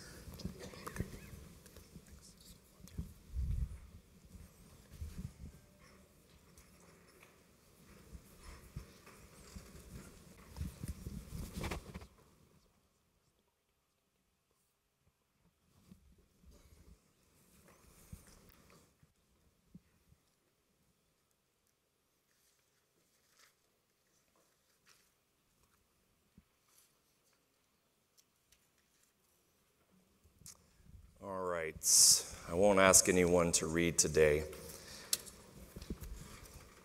One thing I didn't do after I played that video is, where is Team Fresno? Where is Demetric and Bernessa at? So thank you for having your folks contribute to that video there. I had told my mom, I sent her the video that Orlando put together on Redcoats and told her to go volunteer at the hospital in my hometown, and she was excited. She said, yes, where's Erica Murphy-Gordon at? Is she somewhere? There she is. So my mom's gonna come bug you again and get signed up to be a Redcoat. But what I told her is, if she doesn't, Miss Darlene will always remain my favorite Redcoat, so I kind of guilted her into doing it. So Darlene is a wonderful lady, and y'all are lucky to have her there. Phoenix. Where's Phoenix at? Oh, there you are, Mike, Jennifer, everyone else. Oh, and hey, Michelle.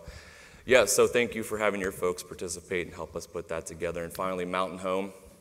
I was wondering whether I should put the doc in there if it says that they should shut up, but you all laughed, so that worked out pretty well. So just I'm going to have another opportunity to say a few words before Tony Hightower comes up here and does OTM. So I just want to wrap this up and get us out to our breakout so we can get back on time. We're going to end up being about 10 minutes behind today. So breakout sessions today, we've got the 3 on the leadership track. 1 is change management and patient experience. So you'll be stuck listening to me again. And the great thing is, for anyone that went through any of the HRO sessions, is that we're really fortunate that we're aligning a lot of our language, both sticking to ADCAR and using a change management process. So we'll talk a little bit about how that ties into patient experience. We'll have a change in the agenda. So instead of Tony Hightower doing the outpatient moments that matter in mini toolkits, that's going to be Michelle Hayes and Jenny Pringer. And instead of Michelle Hayes doing the medical center director panel, that's going to be Steve Gabris. And then we do have one change on the empathetic communication. That's for the patient experience champions, the PX champions.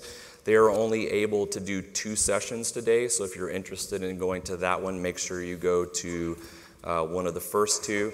Donna Richardson's going to do the same change management for the PX champions, and A.B. Kilburn is going to do implementation science 101.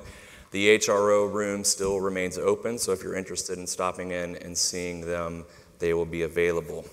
So for the medical center director panels, this is not only an opportunity to tell you all who is going to be on the panels, but also to introduce the 12 finalists for the Patient Experience Awards that we'll be giving out this afternoon. So this is another one of those things where Jennifer goes, wouldn't it be nice if... And then I go, yeah, let's figure out a way to do that. So we had come up with a way to first identify some top performers quantitatively, looking at the data. And then thankfully we had Ms. Oshinsky's blessing to go out the day after Christmas and ask facilities to submit a narrative response. We got some just amazing responses back. And I've asked the directors from those facilities to sit on the panels to talk about what's working well.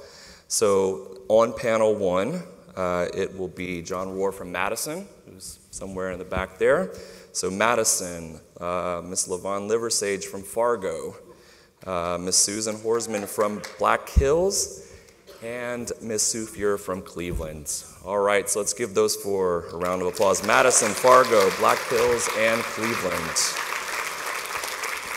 On panel number 2 will be Vince Ng from Boston, Miss Stephanie Young from Asheville, Patrick Kelly from Minneapolis, and Tim Ballard from Alaska. So great job there, guys. Thank you. And then finally, on the third panel, will be Ross Hildonner from Connecticut, Gail Graham from Central Iowa, Barbara Teal from Sioux Falls, and James Rice from Iron Mountain. So let's give a round of applause to all 12 of the finalists. So we're really looking forward to announcing the winners of those awards this afternoon. We are at 10:50. Did you steal your MacBook back? He stole his MacBook back. So I think we're just going to bump everything by 10 minutes. So we'll start the first breakouts at 11. And because we won't have Mr. Woody Williams speaking this afternoon, that'll get us back on track once we return from this last breakout session, unless Tom tells me something differently now. Let's do 11:45, first breakout. Okay. 11:50 to 12:35, second breakout. That's for the Atlas folks in the back, too. Yep. They'll tell us where to go. So first breakout starts in 10 minutes. First breakout in 10 minutes. All right. Thank you, everyone.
Okay, I'm going to slowly start getting you back to your chairs. We got 1 or 2 minutes before we get started. There is some excitement in the air. You can hear it. Woo.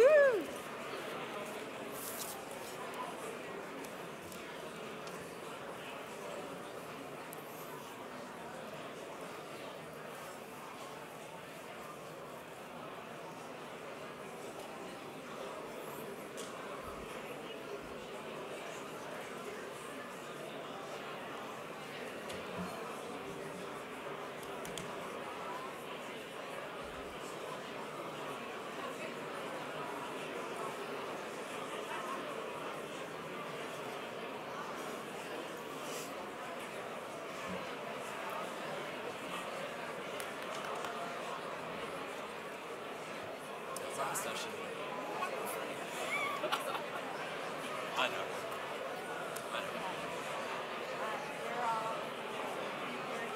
I know. I asked him at the end, I said, how's it going? The only person that had something to add was Dr. Gold, who said, we need to do a good job of explaining the linkage to clinical quality, and I will help you write that. So I'm going to have him and Dr. Walker help us create something around the linkage to clinical quality. So, 2 minutes.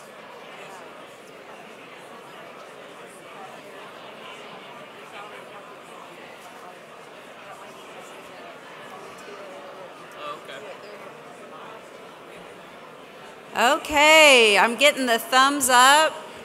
So I'm going to ask you to please start to take your seat.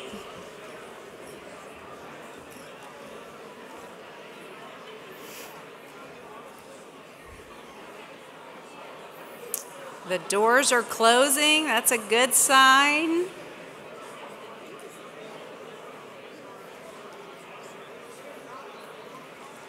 All right. So welcome back, everyone. You can just feel there's some good juju going on out here. That's exciting. I am so excited about this last portion of our 3 days. We have a real treat for you because, you know, all along we've been talking through owning the moment, and we're actually gonna do an Own the Moment with you here it'll be the first or the largest Own the Moment class that we've ever taught. Obviously, we're not doing a 3-hour session, but I'm just thrilled to be able to do that. And then you might notice that we've got a little bling here on the table, so also thrilled to be able to really highlight the best of the best out there. So I'm going to let Mike Renfro introduce our very own Tony Hightower for Own the Moment. Come on, buddy.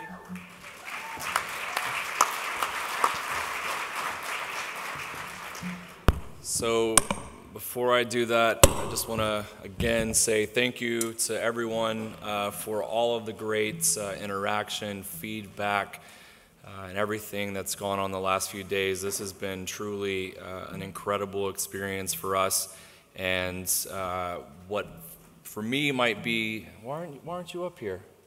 Come on, come on. I'm not as pretty as you. I don't know. No, that's not true at all. So I'll just tell a quick story, and then I'm going to turn it over to Tony. So 4 years ago, I was on the MyVA task force, and we were doing a site visit in Little Rock, Arkansas.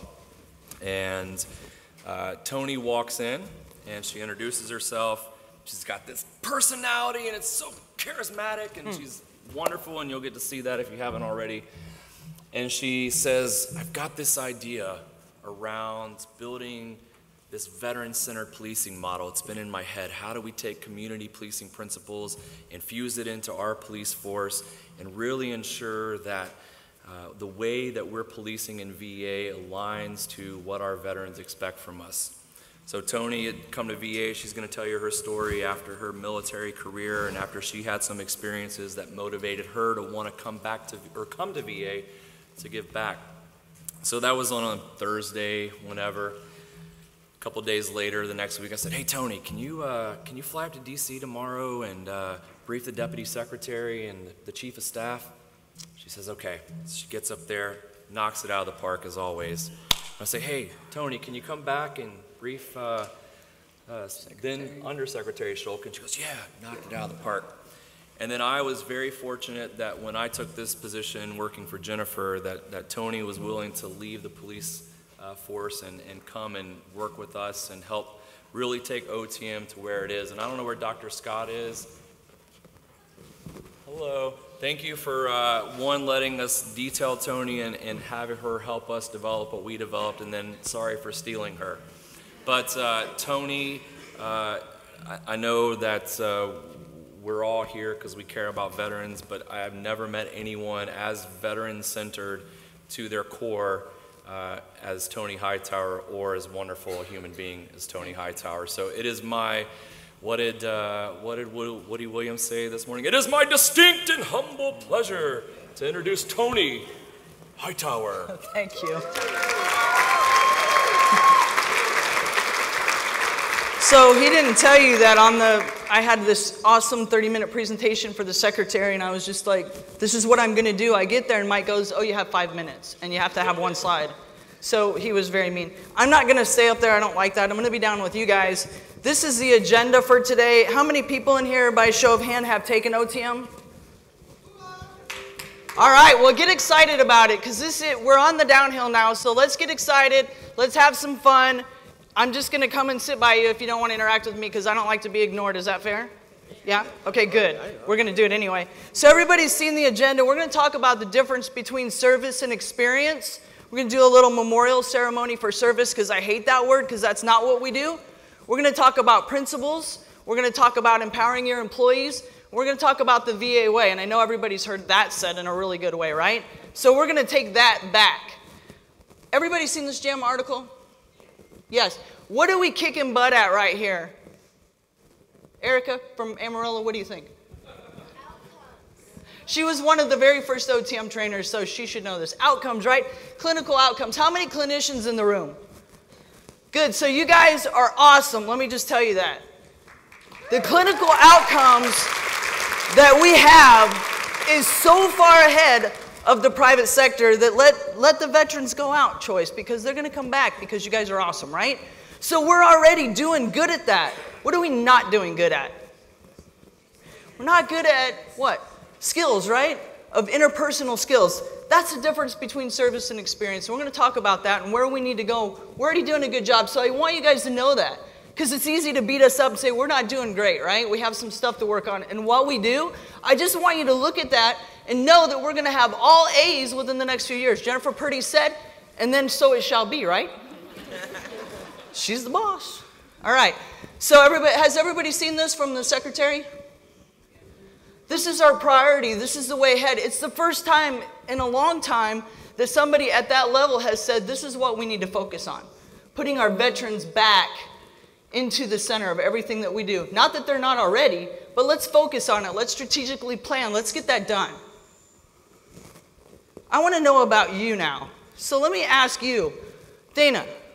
Hi, ma'am. How are you? Good. It's great to meet you. Ma'am, why did you come to the VA? Stand up. Thank No, you. I'm just kidding. She is. Why'd you come? I came to the VA because of family. Because of family. So what family? My grandfather. And what was? Marine, Korean War. Marine, we'll let that go. Okay, but Korean War, right? Yes. So veterans are important to you? Of course, Awesome. 100%. Thank you, ma'am. Thank you for your service. Sir White, oh, I love your socks. They match your shirt. Can I have them? Good. Sir, why'd you come to the VA? Came to the VA to give back.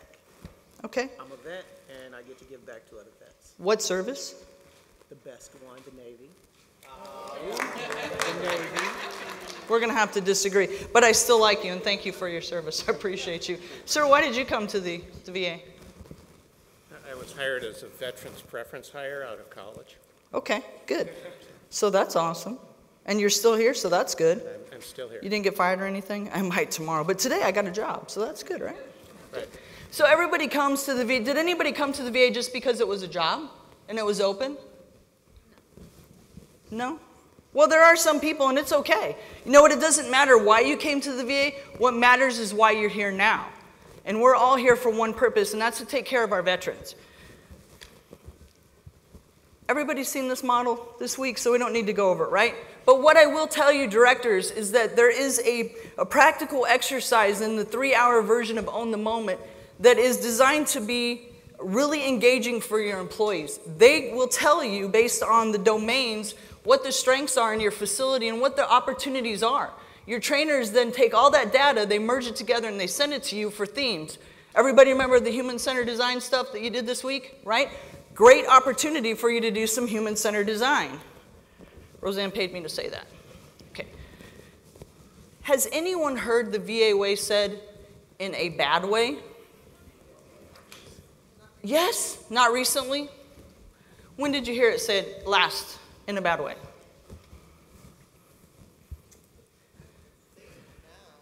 Probably a good 5 years. 5 years. Okay, so people are saying the VA way in a good way? Yes. Great. So that's changing, right? Yeah, the VA way is now ours. It used to be said in a bad way, right? Oh, that's the VA way. My grandfather, as a matter of fact, was a World War II veteran, Air Force. I always gave him a hard time about that because I told him it was a girl service. Just kidding, boss. But, I know, right? But he was my hero. World War II veteran, just door gunner, just amazing man. And he used the VA. He didn't have a very good experience ever when he went. And of course, this was a very long time ago. And he would always say, well, that's the VA way. They're just going to kill you anyway.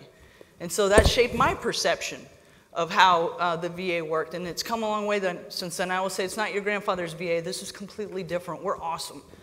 But there's a couple pillars in here. How many of you remember the I care values? Geez, I hope everybody knows those, right? What's the one thing in the I care values that stands out? If you had to pick one thing in these I care values, which one would you say is the most important to you? Respect. A lot of people like that. How about you, sir? Integrity. Why? Without that, we don't have anything. Good. Exactly. How about you, sir? What one really sticks out for you? Excellence. Excellence. Okay. Excellence. Okay. How about you, ma'am?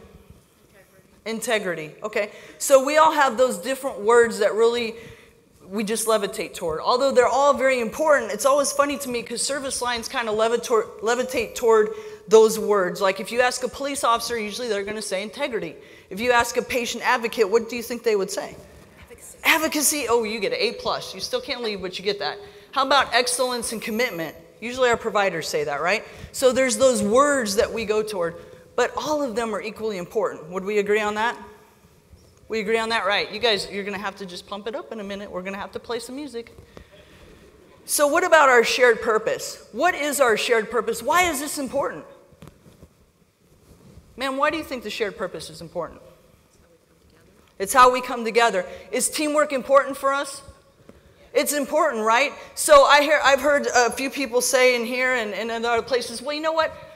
I get this. I already know how to own the moment. I already know how to take care of our veterans. Why is that important? And the answer is because not all of us are doing this. So even if one person fails to do it, then we all fail, don't we? Because if a veteran's looking at you as a VA employee, they don't really care if you're a police officer, if you're EMS, if you're a provider, if you're a director, if you're a PX coach. If you fail to own the moment, then we all fail. And there's our trust. So we're all equally important. Do we always remember that? We don't always remember that, but I'll tell you why that's so important that we all own the moment. And Dr. Scott, I'm sorry, I'm going to have to use Little Rock on this one. So Little Rock, I got called to a disorderly, and it was a patient who was having some issues. And so my captain had called and said, there's some problems here, can you come right away? And we've called the psychologist as well. An EMS worker walked by and heard a veteran kind of talking to himself, right? And he stopped. Now, he was on his way out, and it is not his job. He didn't have to do it. But he stopped and he said, hey, sir, is everything okay with you? He had a little girl in tow, right? And guy goes, no, I'll kill myself, and I'm killing her because the voice says to do it. He said, I'm tired of being invisible. I walk up and down these halls, maybe nobody sees me, maybe they do, I don't know. And he said, whoa, hold up, let's talk. So he made that connection with him. He connected with him as an Army veteran, and they talked. He called us, he called the psychologist, and guess what? We took the child, got her into some care, and he voluntarily said he would commit himself. Now, I want you to think if that EMS worker said, I'm not part of this shared purpose. This is not my problem. I don't have to build trust. I only have to take out the trash, right? No, because he stopped and he took care of the veteran. He saved 2 lives that day, and he was on his way out the door. Did he have to do that? Absolutely didn't, but he owned that moment and everyone after it. That guy came back later and talked to us and just said, I can't tell you how much I appreciate everything that you've done because you saw me. And I just wanted to be seen. I just wanted to be heard. The VA staff at Little Rock took such good care of him. He's doing awesome now, and little girl as well. But what if that EMS worker said, I'm not part of the shared purpose. This is not my problem. How would that feel, directors, if those 2 deaths happened on your campus because someone wouldn't take that ownership? So here's customer service.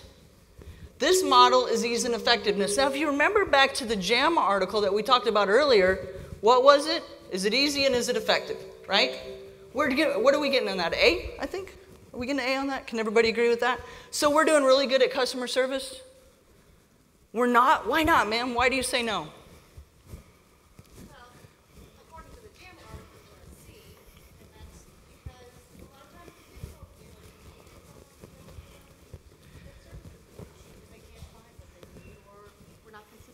Right, so we're not always consistent, right? But we're doing very good at this. Clinical outcomes are easy and they're effective. Can we agree on that? So we're doing pretty good at customer service. I think we've always kind of focused on this. And you know what? This to me is the easy way out because we can make it easy and we can make it effective. And that's great, but that's not where we're going as an organization. So let's just I just want to have a little moment of silence for customer service. Can we all just have a moment of silence? We're going to kill it today. I don't like it. Can we kill it? Is that all right with you guys? You all agree with that? Let's kill it. All right. Because this is what we're going for. Customer experience. What is the added dimension? It's all about emotion. If you take emotion out, you just have service, and that's the lazy way to do things. We don't do lazy ways. We as the VA are going to be ahead of private sector, are we not? We're going to teach them how to do business. Aren't we? Come on, give yourself a hand. You know you are.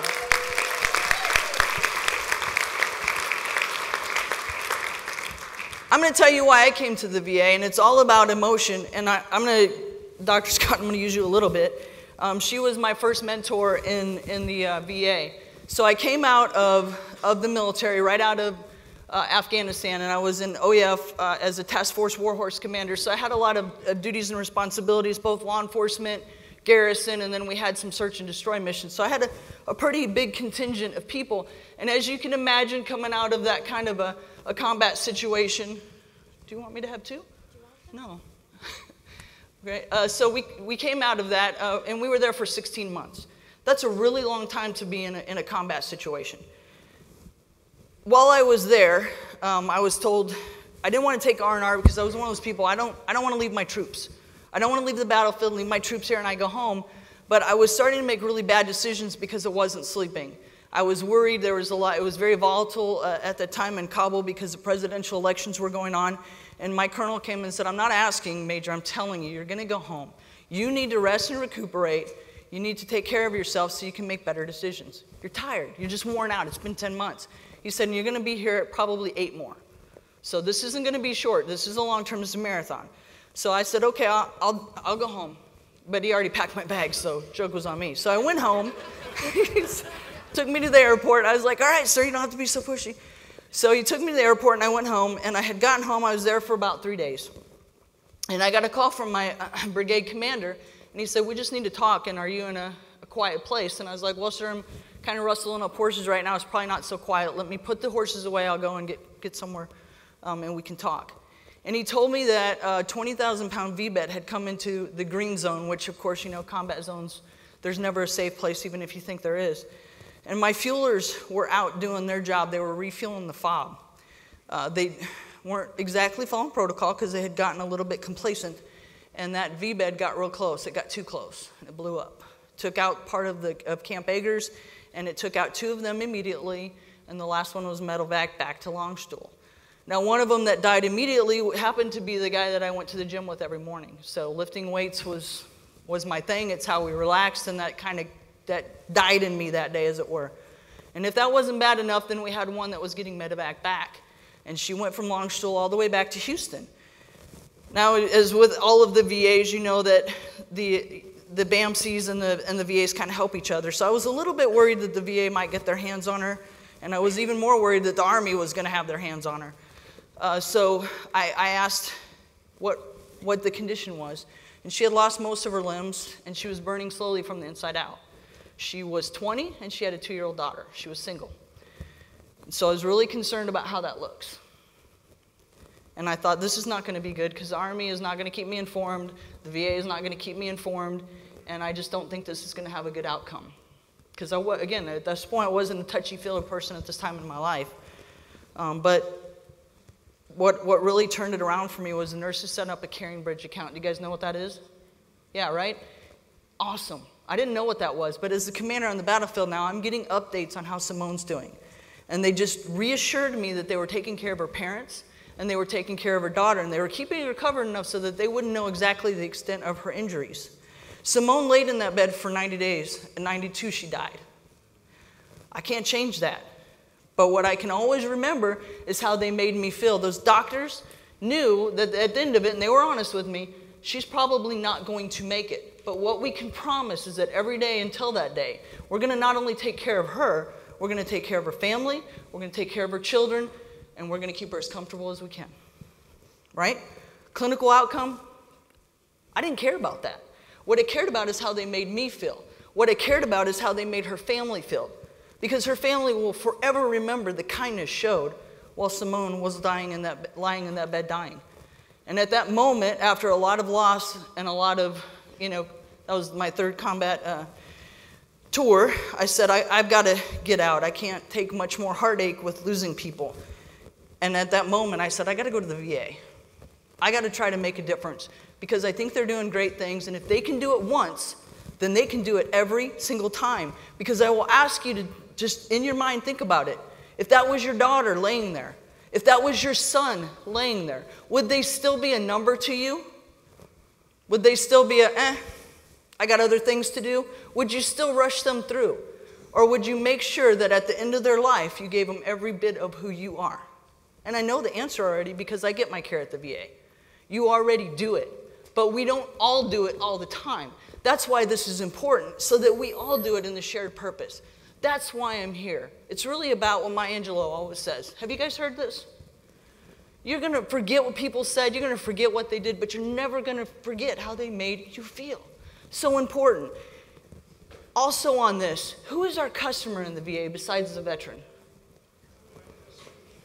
Family, caregivers, who else? How about each other? How about we do a little bit of this for each other? Do we? Let's be honest, not consistently. We could do better, right? Shared purpose isn't just for our veterans, it's for us. It's how we take care of each other, employee to employee. You're my battle buddy now, right? I got your 6. HCD, I'm watching you, right? I got you. We should be doing that all the time, making each other feel like we're important. You guys met Lana. She came up here and talked. Everybody remember her?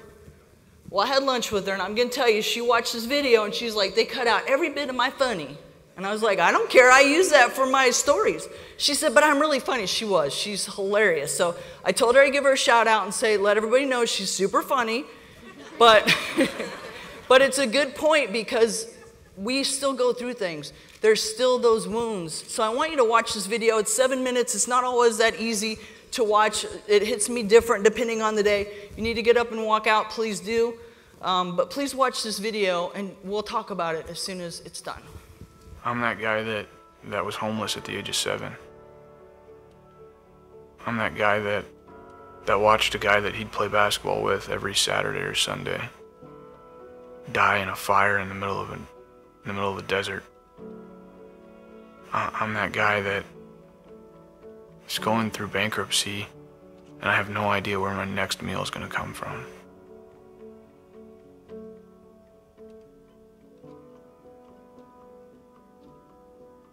I don't look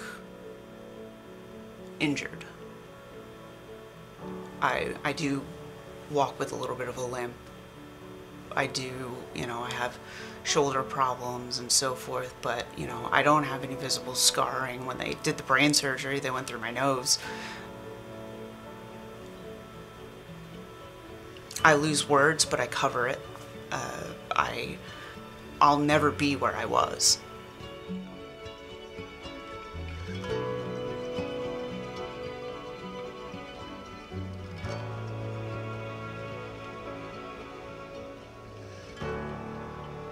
My name is Ryan Kaufman. I'm an Operation Iraqi Freedom, Operation Enduring Freedom, United States Army veteran. There was an accident and we lost 4 guys. A guy that slept in the same little bunk room as me, he didn't come back the next day. Some of the worst days I have are when I'm just sitting in the dark, thinking about that guy, you know, and him screaming over the radio. And we were just supposed to shake it off and move forward. And I didn't know how to do that. My name is Alana Duffy. I'm an Army veteran who lives in Manhattan. I was about 4 months shy of 10 years when I was medically retired for combat injuries. I was hit by an IED in Iraq back in 2005.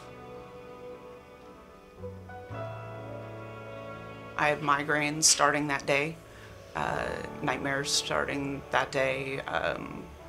My vision was going. I was not myself. I had no memory. I was writing things down all the time. Sticky notes were everywhere. I still have double vision. I still catch something out of the corner of my eye at the same instance that I hit a pothole, and, you know, all of a sudden, I have no idea where I am. I have a doctor tell me all the time, Ryan, you're in the middle of Nebraska, you're in the United States, you're not on a route somewhere in the Middle East. That's easy to say. I really wish I could get that mechanism in my mind to switch. The days that switch is off are some of the best days of my life. Every time I thought about it, a piece of me would grieve for what I had. What I had was 300 men at any given moment that at a phone call would show up at my door and make sure I needed to go where I needed to go. And I didn't have that anymore. I felt alone, and I felt isolated, and I felt disconnected. And I would end up homeless 2 times just because I could not connect in civilian life. That IED ended my career, and it ended the life that I wanted, and it ended the life that I knew, and it ended everything that I had. To me, I know everything that I've lost, but the VA sees me as like, oh, well, you're okay. You guys don't get it. That's not good enough. That's not where I was. I built these bricks around me. I just built this wall. You know, and I cut everybody off.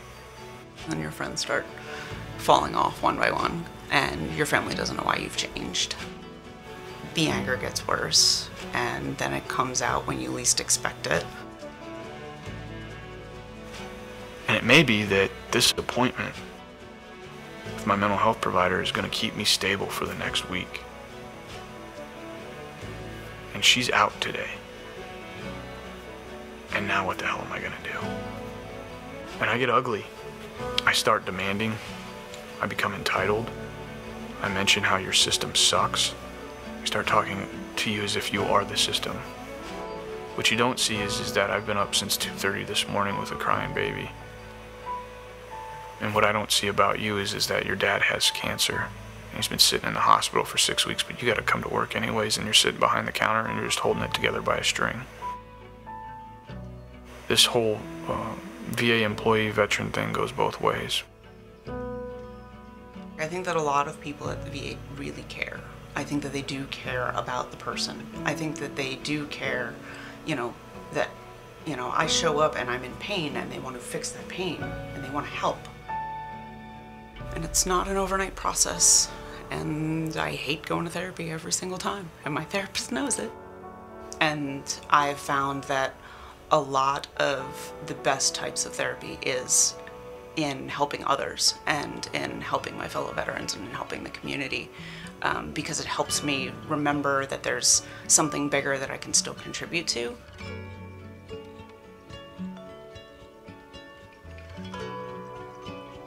And what the United States military creates is a covenant. I got your back and you got mine. And there's nothing else needs to be said. And that's not something that I have been able to find anywhere else. And I think every single veteran in this country is looking for that.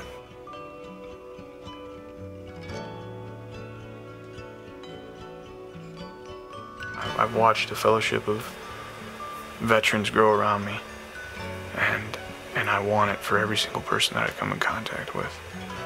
I found that I can become a father, I can become a husband, and I can become a voice, an advocate, and I'm gonna make a difference. I look at my life now as steps towards where I'm going. I still don't quite know where that will be. I think I'm still going to be figuring it out possibly for the rest of my life. That doesn't scare me as much as it used to.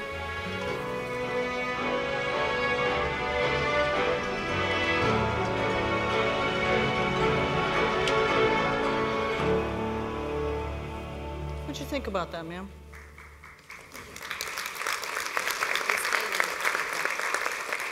Hits you right at your core. It hits you at the core, huh? Yeah. Right? Everybody's heard that term, if you've seen one VA, you've seen one VA? I hate that. We should all be the same. But if you've seen one veteran, you've seen one veteran. Because we're all different. We all have different needs. What really hits you about Lana? I mean, I still get called sir a lot too, when I'll be honest. Or is your husband here who's the veteran? A lot of people don't think that we go through the combat like the men do.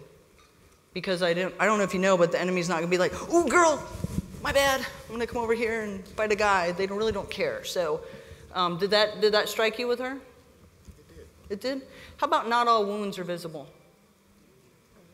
That is so true, right? And sometimes we forget that because our veterans walk in, and I had a veteran, I don't know if you guys know this, but they have a Miss Veteran USA pageant. And so they do, and she, Miss Veteran USA had reached out to me and said, you know, I was walking through one of the facilities and they were very dismissive of me. They're like, oh, you're beautiful, so your world just must rock. She's like, I have PTSD and a whole lot of other stuff going on, and they didn't care. Because they were looking at my physical and they dismissed me. She said, plus I'm a woman, so they thought, oh, you can't be a combat veteran. How hurtful is that? How about for other employees? Do you guys do you ever go through anything? Do you ever have a bad day, ma'am? You do? And you come to work anyway? Well, you are hardcore. Harder than woodpecker lips, all right. So she comes to work anyway. So this isn't just for our veterans, this is for you guys as well. We all have bad days, right? We're all going through things.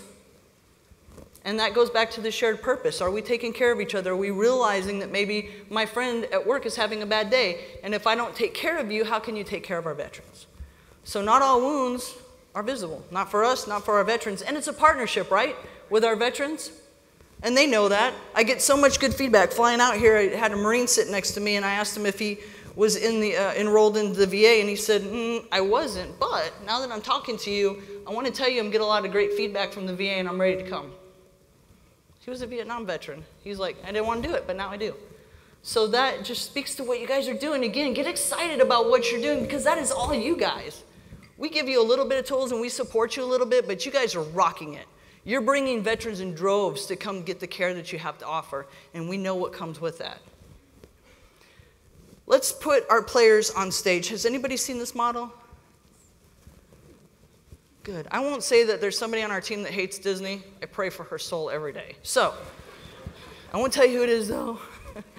But this is the Disney model. So this is being on stage. We have our veterans on front stage. And we kind of talked about this in human-centered design. And so let me just give a little bit of a shout out. I love human-centered design because when you talk Lean Six Sigma, and I do that as well, I'm a green belt in that, that's really about ease and effectiveness, right? Processes. When you add in the emotional element, you have HCD. Same thing, right? So I love that, and I love that when you look at what the veterans go through, you can use HCD to really design for them. because they're looking at everything you do. You heard Jennifer say, while I wait, I watch. So while they're waiting in the room and they're waiting to go see the doctor, they're looking at you. When they walk by your police officers, and hopefully they're not eating a donut, although I'm going to say I still love donuts, and that's okay, right? You hope that they're not doing that or being rude. You hope that maybe you're walking to what? Get something to eat, because do you guys get breaks? Don't make me laugh. Nobody gets breaks, right? Or lunch? We're not even going to talk about that. It doesn't happen. I know that. But if you did, let's just say you got a lunch for a day, right? You go to lunch. Do the veterans know that you're on break? Nope, because they're on front stage and they're looking at everything that you do. How about when you're not even at work? Do you think they look at you? Yes, because they know you're a VA employee. I had a VA employee the other day who had their ID tag on and was walking through Walmart. I mean, hello. They're gonna know that you're a VA employee. You're not undercover, right? So they know who you are and they know what you're doing. But you're backstage, so you're looking at it the other way. And you're trying to get things done. Do you guys ever do any things the veterans don't care about? Maybe like entering stuff in CPRS? Notes, taking out trash, turning on lights? Or I think when the directors come in, you go like this, lights come on, is that right? The director says, let there be light, and there is. That's the way that works? Yeah. Okay, so a lot of stuff goes on behind the stage that you're doing the veterans don't see. But when you meet them, regardless if you meet them in the facility, regardless if you meet them in the parking lot, in the cafeteria, in the bathroom, in Walmart, you're on stage. And they don't really care what your job is or if you're off duty or not. It's your chance to own the moment. Are you treating them right? Let's talk about Disney for a minute. So let's see if this is okay. In Tampa, you can correct me because I went to Tampa and I talked about Disney. I was like, you never have a bad experience, and they corrected me. I guess they get to go more than me. But everybody loves Disney, right? Who in here doesn't love Disney? Don't put your hand up, VEO. Boss, we'll talk about this after this. You like Elsa. Anyway, so I go to Disney, right? Now, how many of you have kids or grandkids? Okay, so I didn't know coming late into this that you actually have to pay for the kids and the grandkids to go. Did you know this? You have to pay, right? I thought they paid for themselves. So I got married later, and my wife already had 2 grown kids, so they got married, and so now there's 4 of them, and now they're having kids. Now there's already 7, and they assure me each they want to have 8 kids each. So they've made this decision that they want to wait to go to Disney until they're all old enough to go, which I'm like, well, who's paying for that? She goes, well, you. What? But they're all 6'4", and I can't imagine how much they eat, right? It's crazy. So what if I go to Disney with them all in tow? So now we got 20 people going to Disney. How much does a Disney ticket cost? It's like $5,000 in your soul, isn't it? It's a lot of money. I don't even know why you spend that much money. So now I've spent like $50,000, and all these people are coming behind me, and I get to the ticket counter, and you're having a bad day. Are you married, sir? Yes. Did you get in trouble? You probably got in trouble with your wife, so you're fussing all the time. Happy wife, happy life. You remember that, okay? All right, so you get in trouble. You're giving me my tickets, and you throw them at me. How do you think my experience is starting? Is it starting good? It's not starting good, right? It's starting kind of sucky, and I just paid you $25,000 to get into stupid Disney. So now I'm thinking, it's all right, it's just the first thing. So I walk by, and you know the shrubs when you first walk in that look like Mickey and Minnie? Well, the engineers didn't show up this week, so it looks like Shrek and Donkey. All right? Whatever. Okay, well, I don't really care about shrubs, so I'm going to just keep marching on. Well, oh, I'm sorry, we didn't fix the speakers. You know, the ones that do the It's a Small World? They're just coming in and out, so now it's like a serial killer movie, which I would think is cool, but may actually scare the little ones. So my experience isn't going well. All right, but I think if we can get some corn dogs, because that's all I'm going to be able to afford at this point, if we can get corn dogs for you people that eat like 20 apiece, all will be forgiven. But guess what? They don't have any, right? They don't have any. They're out. So I think, all right, it's fine. It's good. We're going to go meet Beauty and the Beast. Because my stepson is 6'4", and he actually does look like the Beast because he's a big power lifter, and his wife's pretty and all the things. So it's Beauty and the Beast. So, of course, Maddie likes them because it looks like her mom and dad. So we go see them. But you know what? The Beast has got his head off because it's Carla, the college student, and she's on a break. Now, 2-year-old Maddie does not know that Beast isn't real. Did I ruin that for anybody? Did you know? I'm sorry. You knew Beast was... I'm sorry about that. I'm really sorry. So Beast is not real. I'm sorry for anybody. Santa Claus is. Let's talk about that, all right? So now her experience can never be undone. A 2-year-old who sees that can never be. What about if Beauty was smoking a cigarette? How would that look? Do you think that ever happens at Disney? Oh yeah, it happens. It's happened once, and she didn't even get a next swag before she was fired, okay? But the difference is they have a backstage area. That backstage area is where they get away from all of us. Crazy people walking through Disney with our ears on, right? Do your employees, directors have backstage areas? And the reason I ask you to think about that is because as we've been around the country doing this, the thing I get back from the employees time and time again is, you know what? Sometimes we need a break. Sometimes we need to recharge our batteries. I know, and go to the bathroom. That's crazy talk for a VA employee. Sometimes you need to eat. Where is their backstage area to recharge, refit, and go back out to be on stage with your veterans? Where is it? Just asking you to think about it because that's a lot of feedback that we get. So let's take this and let's put it in the VA. I come to the VA. The first thing I see is a police officer sitting in the car who tells me, hey, I don't have time for you. I'm not going to get you where you're going. Now, we're all directionally challenged, so I'm already lost. Okay, and if you've ever been like at the Dallas VA, my God, that place is like, I don't know, Fort Knox. It's huge. So I can't find my way. My experience is not good, right? What if I get through and I'm walking through the hall, but it's dirty, so you got cockroaches that I could ride with a saddle. How's that for me? It's bad, right? It's bad. And the cafeteria has bad food, makes me sick. I wait an hour for my provider, and on and on. And then some people will tell me, but you know what? We're not Disney. We don't have that kind of pay. And my answer is, the veterans that you serve paid a lot more than that $25,000. They signed a blank check up to their life. You owe them the best kind of health care they can get. Would everybody agree with that? So, let's give them a better experience in Disney. Now, if you had rides and roller coasters, that would be awesome. But I don't think it's in the budget. We'll have to talk to the secretary. Sometimes, though, something gets in the way. Do you guys know what that is? Watch this clip, and we'll talk about rules and principles. This is my boss, actually, in a former life. Yeah. With hair. Enjoy your flight. Thanks. Hello. Oh, I'm sorry. We're only boarding rows 9 and above right now. You'll have to wait. Well, I'm in row 8. Please step aside, sir. It's just one row. Don't you think it's okay if I... We'll call your row momentarily. Step aside, sir.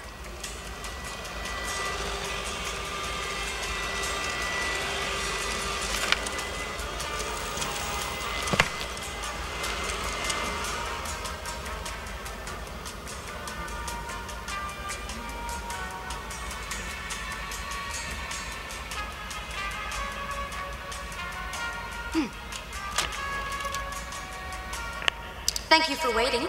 We'd like to continue boarding the aircraft now. We're now boarding all rows, please. All remaining rows.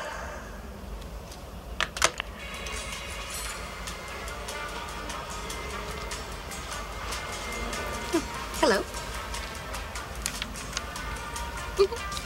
Enjoy your flight. Does that ever happen at the VA?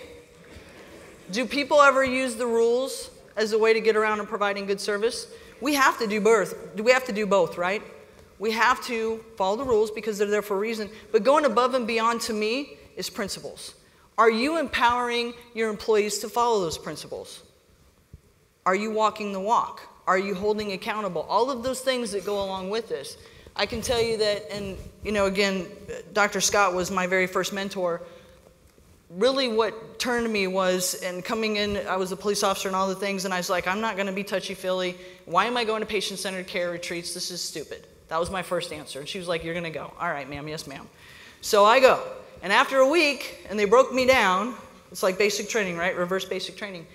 I just fell in love with it. And everything that came with that, being very patient-centered. And so I actually got to be a retreat facilitator. And she introduced every single session that we had. And not only that, but we'd walk and see her doing things like POW ceremonies or other things that Dr. Scott would do that led. Because it's not enough just to say, go do it. You have to model the behavior. You have to own the moment. And if you're not owning the moment, your employees are not going to own the moment. So for me, that was a big turnaround in how I wanted to be a leader. Because I was the major, and I just said, you go do, and there was no question, right? But then you get a VA employee, and they're like, no, what are you going to do about it? And I thought, well, waterboarding is an option. But she wouldn't let me, and she took away my gun for the day because I was naughty, right? So you can't do that. But how are you empowering your employees? Are you empowering them to go out and follow the principles, not just the rules? And they're both important. And directors, I want to tell you, we do say, never say verses for the trainers, because I never want the employees to think it's okay to break rules. That's not what we're saying.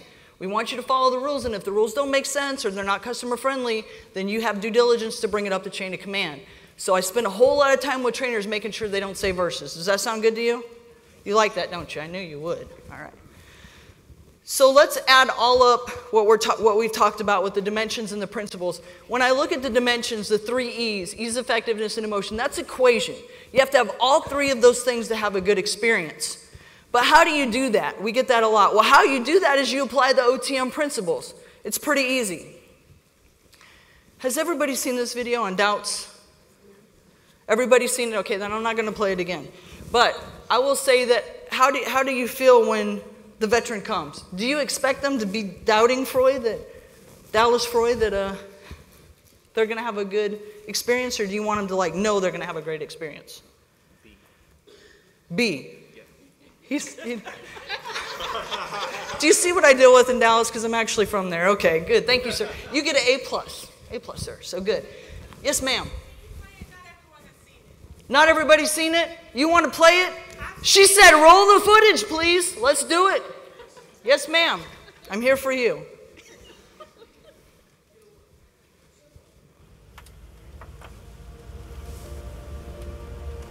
This is ridiculous.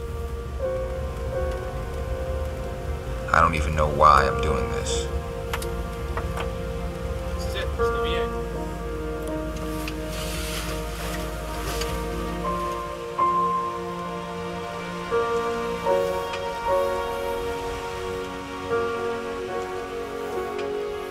Look at this place. I don't even know where to start. Hey, you gonna stay there all day? Come on.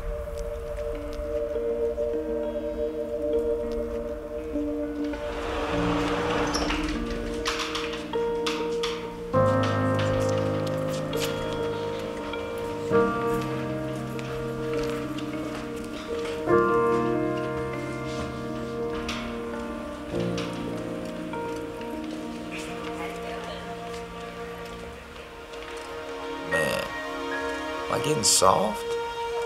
Compared to some of these guys, I have nothing to complain about. Check your body armor at the door, son. You won't need it here. Come on in.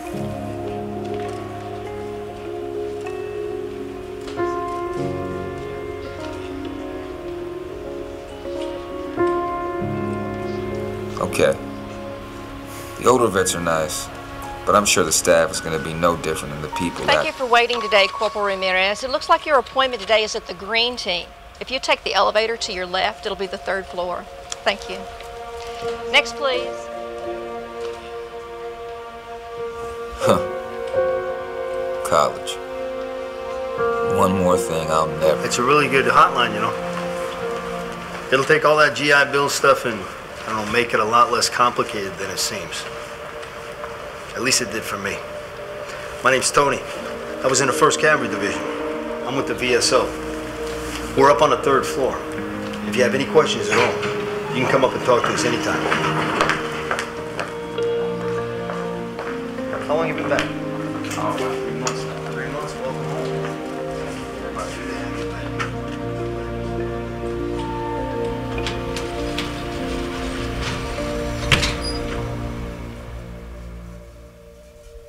Okay.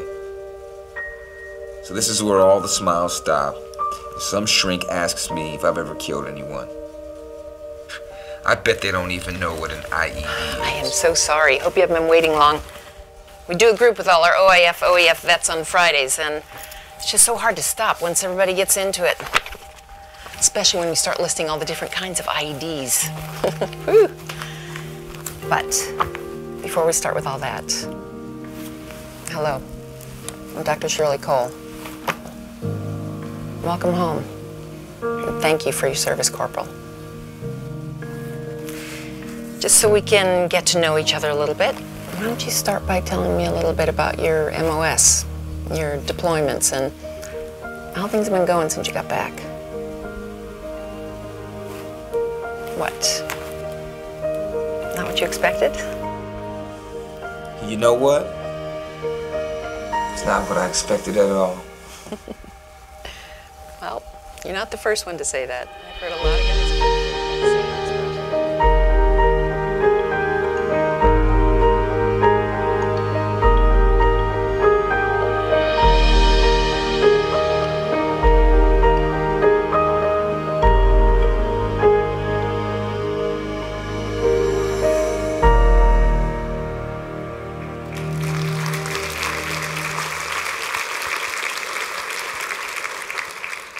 You guys like that?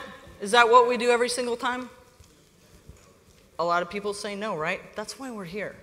We do it 90% of the time, but we need to do it 100% of the time. And how we start that is by connecting and caring. And I'm going to call out my boss, Jennifer Purdy. I know she hates it, but I'm going to do it anyway. And I'm just going to whine a little bit because she lives 20 minutes from me, and I see her like when we travel. I don't see her any other time. So we were walking in Dallas, VA, and I had met her there and my boss, and we were going to do something. I don't know. But I never get FaceTime, so I want you to pay attention to me, right? Like that little spoiled child. And we're walking down the hall, and she says hello to every veteran. She knows their name. She knows what they're there for. And I'm like, pay attention to me. I'm a veteran, too. But for me, again, it models the behavior that I expect to see. I don't want you to tell me that you're going to do great veteran experience and that you care about veterans, and then you walk by them in the hallway. I expect you to talk to them, right? So she models that every single way. I've never met anybody who really just loves this mission as much as she does, which they definitely got the right person for PX. So connecting and caring is easy, is it not? How long does it take for you to connect with somebody? What'd you say, a second? How do you do that? Make eye contact. Make eye contact. That sounds like a little something I know called 10-4. Do you all know what that is? Everybody knows what that is. Tammy Mayfield, please stand up. You just stand up. Yes, so she was one of the very first OTM trainers. She heard about these principles. She aligned 10-4 with them, and I just want to give her a hand because that's one of the very first things that we had. So give her a hand, one of the very first campaigns. And it's easy, and I thought, oh my God, 10-4, Tammy Mayfield, are you serious? Everybody knows this. You don't have to teach this. You don't have to do a campaign for this. It's just so super easy. And then I walked through a lot of the different VAs, and I thought, it's not that easy. Because I'm seeing people on their Blackberries that are so worried about what they're going to miss at the next meeting, they're walking into hallways. Or they're walking by veterans or other employees, and they're not making eye contact. How is that a good environment to be in? Is it? Is that the kind you want to work in? Does that make you happy to go to work when everybody ignores each other? Do you like that? You have great hair, by the way, sir. So do you. Thank you. Oh, my God, yes. I had just the right amount of product on. I was worried about the film. So you want to interact with people? Yes. Makes your day better? Right. So why are we in such a hurry to go to the next meeting? To make the next benchmark, to do all the things that the VA wants us to do, and I get that. But if it only takes 1 second to connect with somebody, to walk by and be like, hey, Paula, what's up? How you doing? Bam, and I'm done, and I walk on, and I go to my meeting. It took me 1 second, but I check in with her. Maybe I can tell from that 1 second something's wrong with her, and I need to ask her how she's doing. It doesn't take long. It's what we do. It's what we say. That drives how the veteran feels. That drives our trust with them, does it not? So what do I say? I say, hey, how are you? Good morning. How can I help you? Thank you for your service. Thank you for choosing VA. Does everybody like thank you for your service? No, not everybody does. But if you get to know the patient, you're already going to know that. So thank them for choosing VA because they do have a choice. We want them to choose us. What we do, making that eye contact, being empathetic. What's the difference between empathy and sympathy? We're going to play a video in a minute. Sympathy is kind of like, wow, man, it sucks to be you, huh? Sucks to be you, dude. Sorry about your luck. I feel you, bro. But empathy is really getting down and meeting them where they are. And everything on a positive note. If we do those things, if we say the things and we do the right things, then we're going to make them trust us. We're going to connect with them. It only takes a second, even a veteran. We're all different, but what do we have in common? Do we all have families? Right? So you can connect with me about my family. You can talk to me about my dogs. You can do a million things. It doesn't have to be about my military service, but it can be. That's up to you. Super easy to connect. So I want you to watch this unseen video, and this really is talking empathy. So has anybody seen the Cleveland Clinic video? Everybody's seen that, right? Let's put it in the VA setting and just see how close to the private sector we really are.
So it turns out we're not so different from the private sector, right?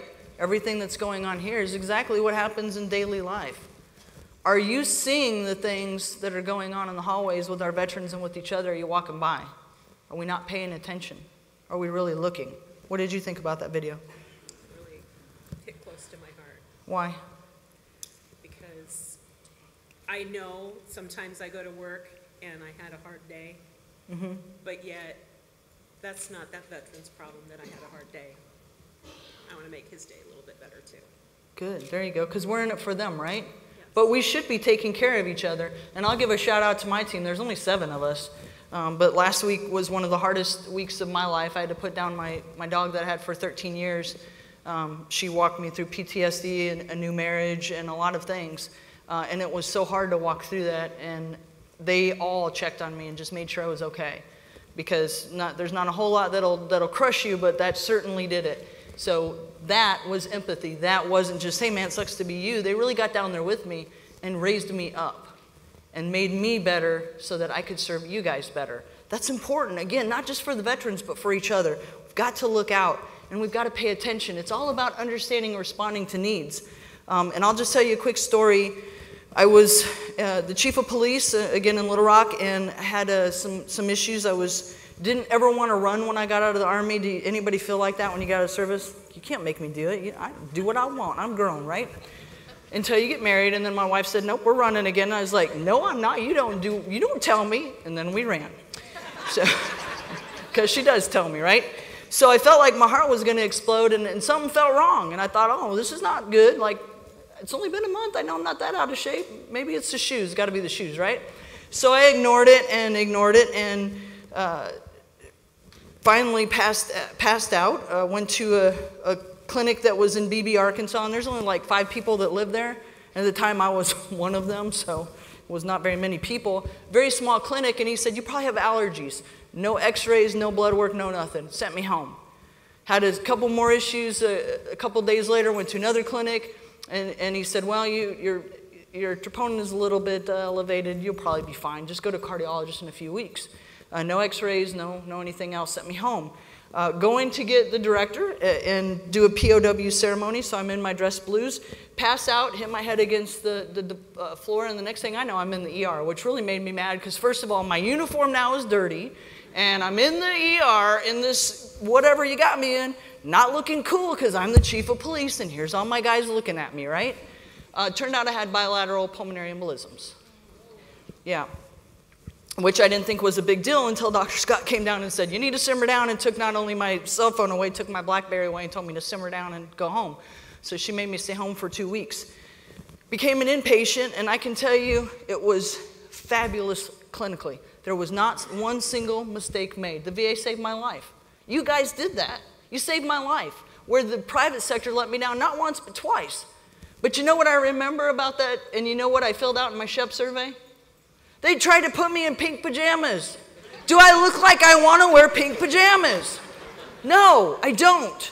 So of the whole encounter, all the nurses, all the doctors, all the perfect clinical stuff that you guys did, don't put me in pink pajamas with some flowers on it.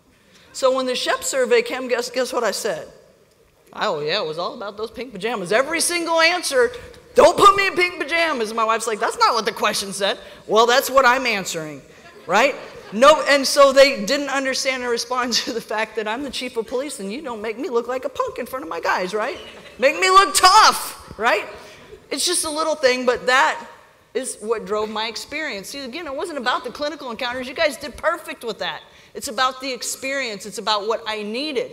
And so they immediately fixed that.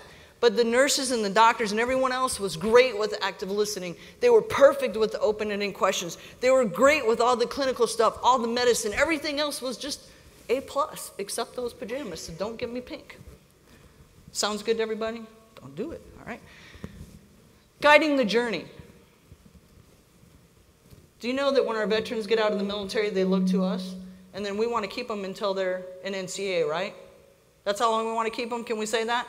That's a long journey, is it not? So we need to get them to come back and choose us every single time. But our veterans don't always know the clinical speak. Do you guys have your own talk?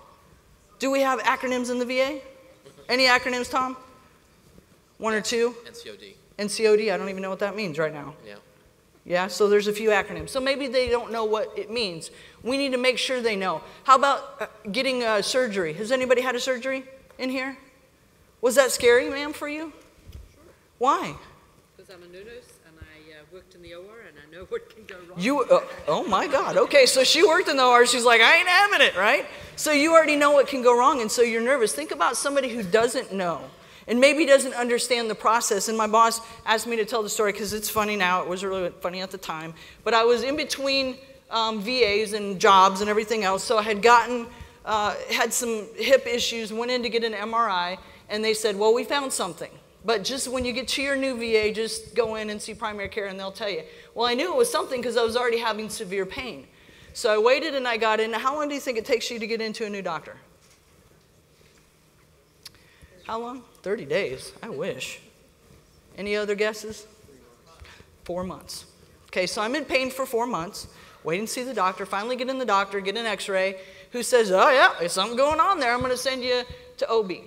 Okay. So I get to OB. Now I'm a little worried because that's not my hip. I mean, it should be close, but you know. So I get there, and the first thing she says was, yeah, retiring in 2 weeks. You're getting choiced out. What is that? And I don't want to be choiced out. Why are you making me go choiced out? I don't want to do that. I don't want you to take care of me. Nope, we can't do that surgery here. So not understand, and I can call anybody to figure out what all this is and maybe circumvent the system based on who we are. I don't want that. I want to experience it like all the other veterans, right? So I finally get a call from an OB on the outside who pulls me in, love everything about her. She just is great. You're never getting me back in that area. Okay, and she says, well, we're going to do surgery, and all we're waiting on is the approval from Tri-West. Now, who's Tri-West? Do they work for VA? You look like you really like them. Is that right? Do you like Tri-West? You're kind of a fan, a little bit? Okay, 50-50, well, that's good to know, okay? So I didn't know that they didn't work for VA. I thought they were VA employees because nobody explained the difference to me. Nobody guided my journey, right? So they tell me, guess what? You're disapproved. Now we're at about the 7-month mark, and there's some serious issues. So I called and I said, why am I disapproved? Well, ma'am, we didn't get all your medical records. Oh, that's a problem. We're going to fix it right now. So I get on with my doctor. She says, oh, yeah, let me send it for the 5th time. I have nothing better to do. So she was already torqued off, right? So, but she sends them, and then I call, and they said, we're not going to make a decision on this until after the new year. So now we're talking 8-month mark, in pain. Finally call, and then guess what they tell me? Disapproved. So now I'm mad. And so I said, get my wife on the phone, because she's 6 foot of Blonzilla when she's mad. I'm going to put her on the phone, because she'll tell you, right? And so she said, well, what's going on? Why are you disapproving her? She's in pain. Because, you know, family members are going to give it more than you will, right? And I said, well, you know what they told her? Well, ma'am, if you're going to get a gender reassignment, you got to go to all your psych appointments. I said, I didn't ask you to add, I asked you to take away. You can think about that for a little bit. Did you get it? You got it, okay. And it's hilarious now, but it wasn't funny at the time. And it was a coding error. And the poor guy on the phone, I just gave it to him for about 30 minutes. He probably quit and like left the country. And it wasn't his fault. He didn't do it. But guess where I put all that blame on? On the VA. I put it all on you. That's not where it goes, and I work for you. So think about a veteran who doesn't understand the process, who doesn't know the journey. It's scary. When you send us to choice, I don't like it. Personally, I'd rather just stay with you. I get sometimes we have to, but I'd rather wait.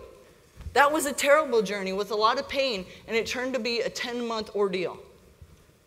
So think about that when you guide the journey with the veterans. It seems easy, right? You're like, oh, it's just a surgery. It's no big deal. But it's a big deal to us. How are you going to, and don't do that kind of mistake, right? Don't add things when you're supposed to take it away. Dear God.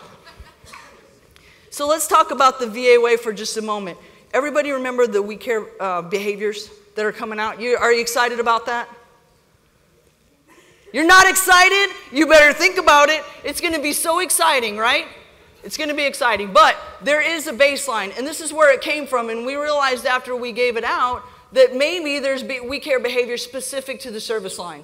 So we're working on those 10 now. So this is the We Care behaviors. We've already talked about I Care, right? Because that's individual. This is how we react as a group. And finally, if we miss the mark, if we don't own the moment, then we do salute. We just do service recovery. Now, patient advocates will be very happy that we do this, because what happens when a veteran doesn't get what they need or they're upset? Maybe I go to the director's office. I can't tell you how many times as a police officer we always had to go to the director's office because somebody's mad and they're at your office, right? Or I used to get a lot of the phone transferred to me. Hey, can you take care of this person? Absolutely. That's service recovery. That's what we should be doing, just apologizing for what we're doing, saying hello, apologize, listen to the concern. Maybe they actually have one. Understand it, take action, and express gratitude. Now, there's a practical exercise in OTM because we want all of the employees to know how to do service recovery. Wouldn't it be nice that at the front level, they just did this and they didn't send them to you? Would that give you some time back in your day? A little bit, like 5 minutes, something like that, right? You get a little bit of time back in your day. So we want them to service recovery. Let's just hear what the veterans have to say. Are we on the money or are we off the mark? Let's see what they say. And they did this after we had already been doing Own the Moment for about 1.5 years. So let's see what they say. I get very upset when I hear about veterans not being treated properly. Listen intently to their problems and try to resolve them. In my case, I would expect very little, but I sure appreciate it when I get a lot more than that. I would expect walking into a VA facility to be treated with respect. People acknowledge me. I would expect pretty quick service. I wouldn't expect any delays in getting appointments or talking to anybody. But at times, I think some of the employees there don't understand that my experience is the first experience, so they, in turn, may bring an experience that they just had with another veteran into our relationship or our conversation, and that sort of gets you kind of a little uprile or something like that, and makes you not think that you're appreciated. I think another thing that would wow me is if I walk into a VA hospital and the person that I first meet greets me and smiles and also points me either in the right direction or gives me the right paperwork. I know in the past I've come in and it was very confusing. I didn't know what paperwork I needed. It was almost like being at the DMV, but being treated worse at times. Some of those VA hospitals and places are pretty large, and finding the office you need wouldn't be if you had an employee wandering by and say, hey, you happen to know where the eye clinic is, and they can kind of get you on your way a little quicker. But they kind of ignore you as you walk by, and just a little more interaction. So little things that people, clue in on, for example. And it's what makes the experience enjoyable, or are they just there to run me through, It was cordial, but it was kind of like have a seat and then wait for the next person to come help you out. It was just like another line. It wasn't as welcoming as I had hoped. It wasn't nearly as welcoming as going to the dentist. If somebody's looking at you in the eye, they know that we're here to serve you and help you and make sure that we meet your needs. If it's just something as simple as a cup of coffee, or something more significant as a test or some other diagnostic or treatment, it makes you feel not so much special, but it makes you feel like they care. If I feel like I'm giving up, that's how I feel a lot of times. If it's poor customer service, I just want to give up.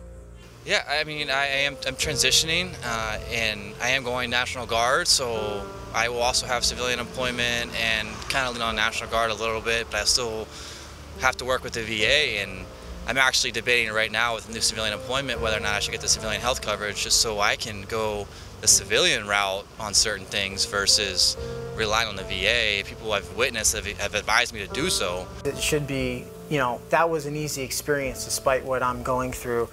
I have a good idea, a good feeling that as we go through this in the future, it'll still be a positive experience despite my physical situation. When I have good customer service from the employees at the VA, it makes me feel like they understand what I'm going through and the importance of what they're doing, because what they do is critical. And we're very, very appreciative of everything they do. But it makes me feel good when I've been on the phone for 45 minutes and I get on the phone with someone that's patient, because it can be stressful. So it makes me feel good, and I appreciate it also.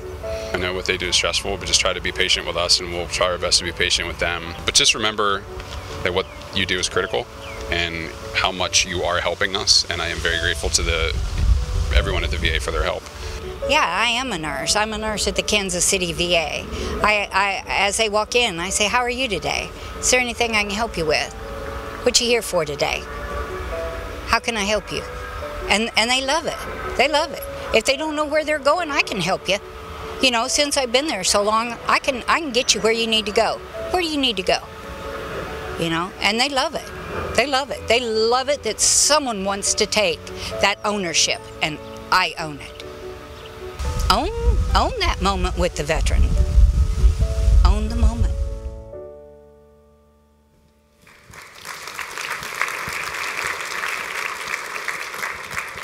So if you're a veteran, please stand up.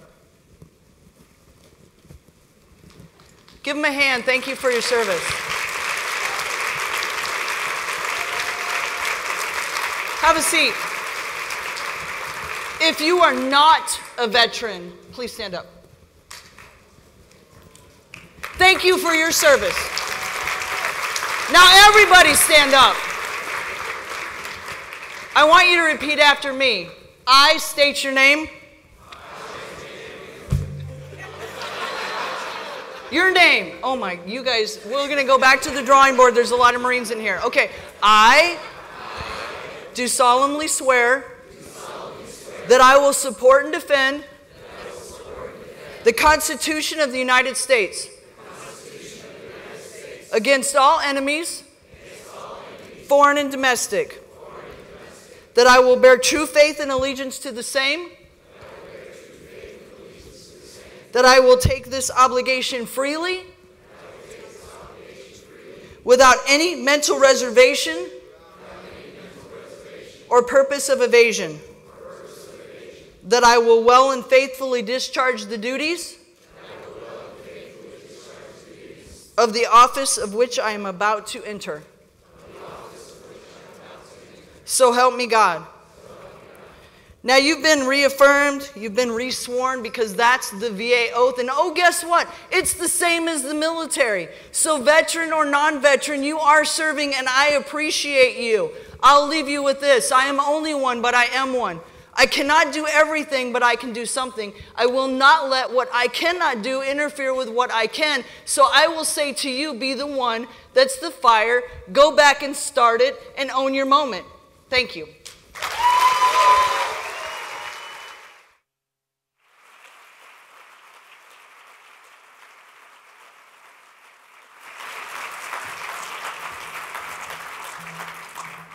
Did you do that so you could get a standing ovation?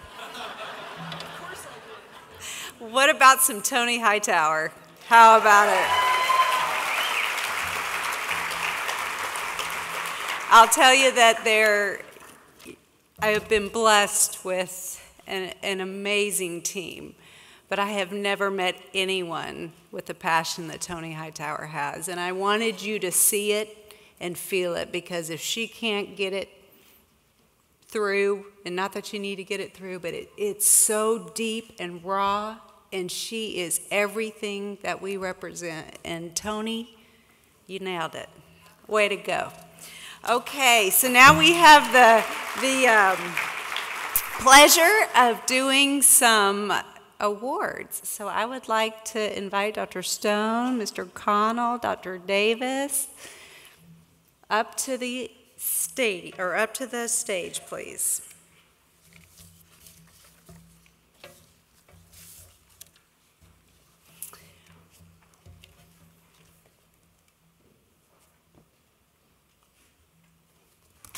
Okay, so we have several awards that we would like to present. The very first is a special award to a very special lady from DC.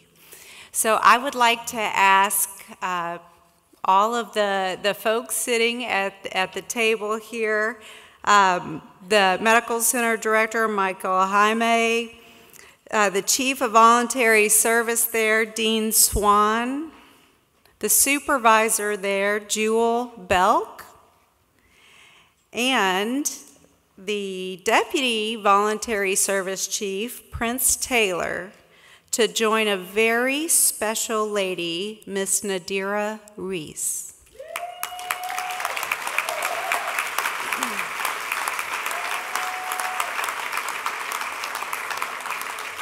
Miss Nadira Reese is actually a volunteer at the DCVA. She's been there for about 5 years now, and somebody caught her owning the moment. So one day while she was receiving her medication from the pharmacy, she noticed how busy that everybody was, and it was a wait there in the pharmacy. So she was inspired by one of her pharmacy technicians who used to tell a lot of jokes to veterans. And so Miss Nadira decided, I'm going to go out to that waiting room, tell some jokes, and try to lighten that mood. When she finished there in the waiting room, everybody that she left with had a smile on their face. And what they said is, you know what, it was just that little thing that she did that was able to brighten the mood of that waiting room. So what we would like to say to you, ma'am, is thank you for owning the moment as a volunteer at the DCVA, and we can't do it alone. We have to do this as a team. Thank you for owning the moment.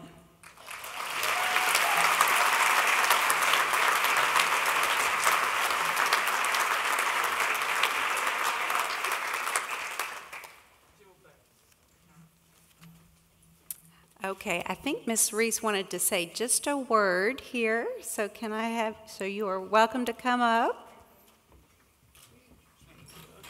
Uh-oh, she's holding hands. Yes. I wanted to say something because I think it's very important. Ms. Towers also gave me another word to use, and the word is empower. And I would like to say outpatient pharmacy supervisor Ju Bell empowers me to be all that I can be to better serve the veterans and to be here today. Okay? The Washington, D.C. VA outpatient pharmacy is unique. They are unique because the staff knows what it means to be a team, to serve veterans who serve who seek their service. It is this unique team climate that has inspired me to have volunteered 2 days a week for the past 5 years, aiding them in their genuine goal to serve the veterans. They have made it easy for me to be there to assist them in fulfilling their endeavor to serve. I say to them, thank you for letting me work with you as a volunteer member of your team. I would like to talk, and these people are pharmacists Trayvon, Derek, and Clyde, pharmacist Tech, Lanisha, Monique, Christine, Andrew, also known as Soul Man, Chanel, and Kadisha, and Earlene. I thank you all, and I want you all to give her a round of applause for all that she does.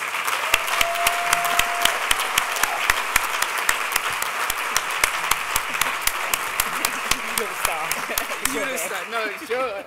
She's saying it's my day, but I couldn't be here without her because, like I said, she empowers me and she empowers the team to stay focused and to serve. Thank you. Thank you. Congratulations. Okay, thank you. Okay, so we had 98 posters that were submitted. It was for the local innovation, and what we had asked each participant here to do, we gave you 3 tickets, and we asked you to vote for your favorite innovation, and we wanted you to look at, was it something that we could spread? How did it affect the patient experience and the overall vision of the poster?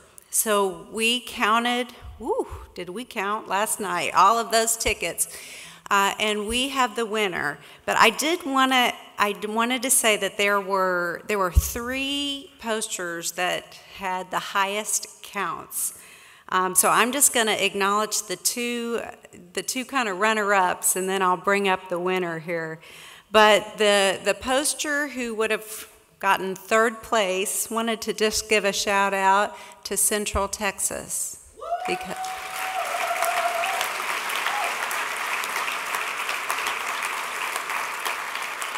And the poster who placed 2nd is something we've probably all seen, these little yellow hats around here, but it was the Oklahoma City 10-4 campaign, so congratulations.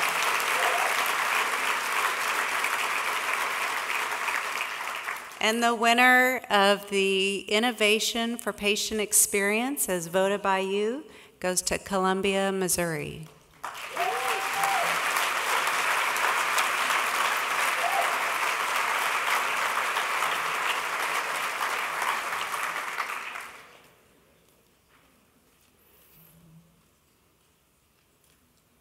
All right, congratulations. Just a little plug for the posters. If you still have the app, you can look. You can. They were number 51 on the poster, so you can go pull it up to see the innovation. Congratulations.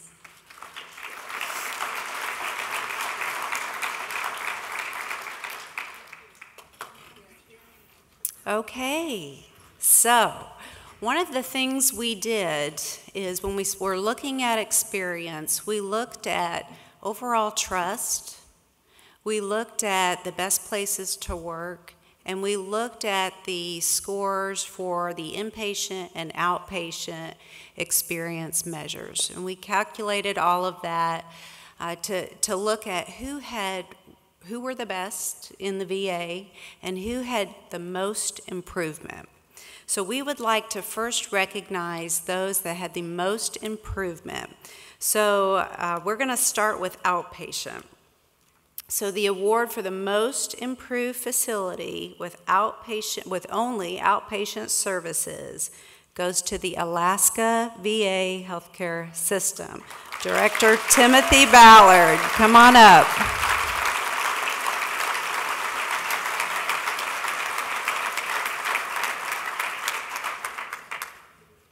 Congratulations. He improved, was it 7? He improved by 7 percentage points higher than any other outpatient organization in VA. So congratulations.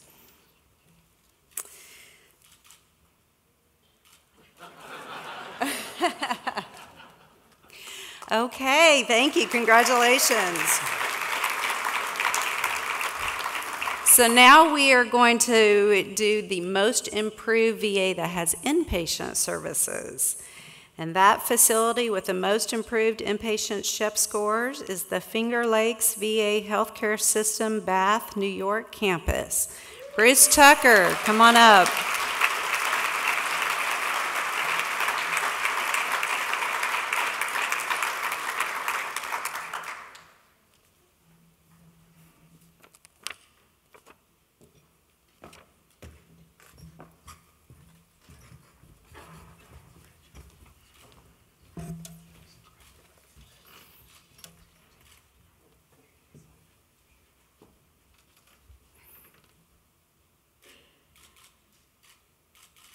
The paparazzi.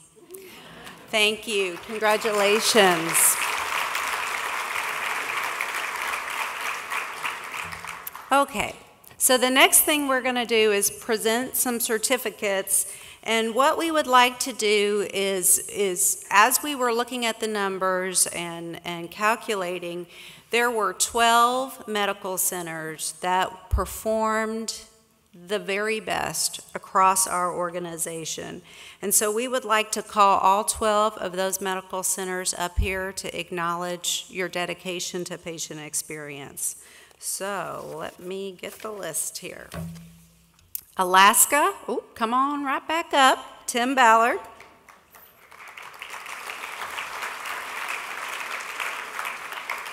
Asheville, Stephanie Young.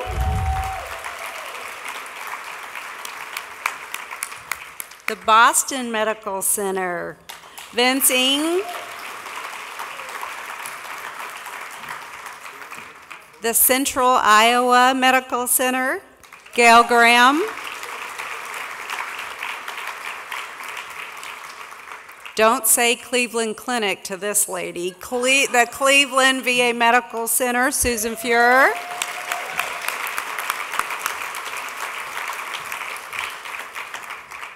The Connecticut VA Medical Center, Ross Hilden.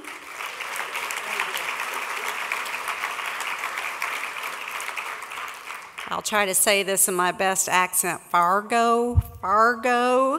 Laverne Liversage, please come up. Hot Springs, Black Hills, Susan Horsman.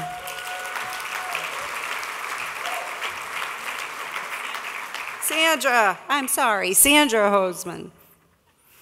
Iron Mountain, James Rice.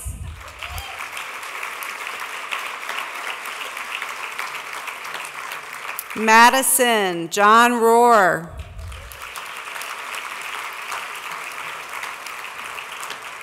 Minneapolis, Patrick Kelly. And our 12th is Sioux Falls, and it's our acting director, Barbara Teal.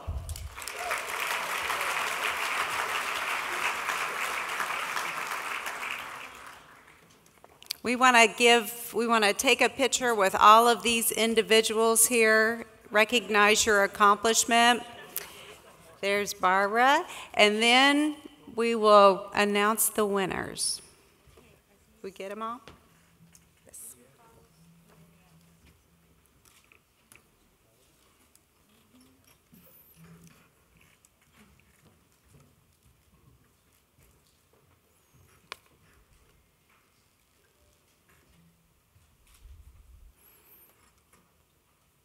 All right, so you good with the shot? Okay, great. Oh, wait, they're wanting you to do something.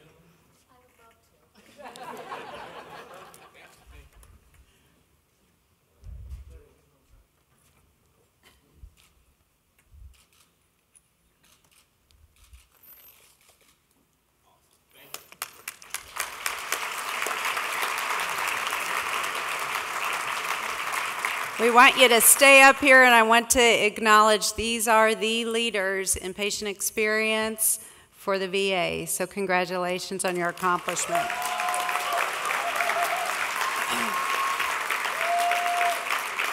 These 12 medical centers were all invited to submit a 1,000-word essay on their patient experience program, how they've applied it, and what it means to them in their medical center. Those summaries were blinded. They were sent to a group of individuals from the Veterans Experience Office and also from the SHEP team to score. And we have 4 winners that we would like to acknowledge. So for the Level 3 Medical Center, Complexity Level 3 Medical Center, the best inpatient experience goes to Iron Mountain.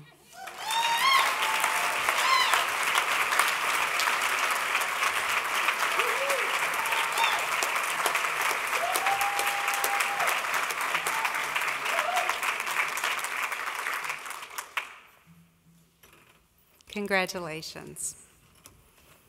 For Complexity Level 2, the best inpatient experience goes to Sioux Falls.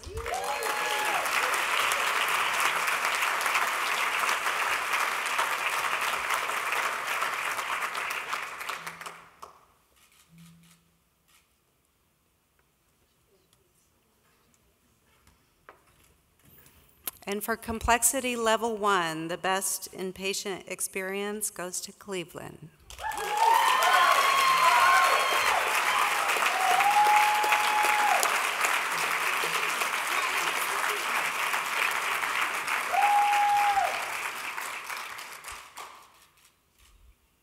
Sue, are you thinking take that Cleveland Clinic?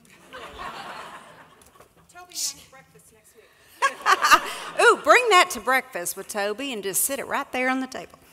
Okay, and we have one final award, and what we did is we said there was one medical center that clearly rose to the best of the best, and we would like to acknowledge Asheville.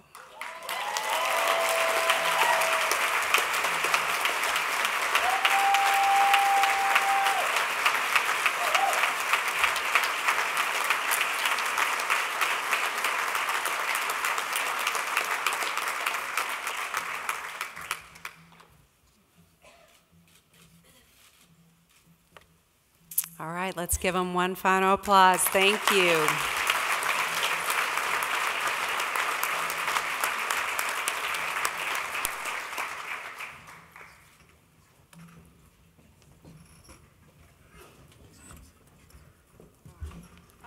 Oh, no, don't do this. No, don't do this. Yes, we are. And Ryan, you as well, if you could please join us. Much to Jennifer's chagrin and probably my getting scolded even more later this afternoon, we'd like to just take a moment for both Jennifer and Ryan. The first one says for your tremendous leadership of the Veterans Patient Experience Directorate, including the dedication, support, and visioning of the 2019 PX Symposium. Thank you, boss.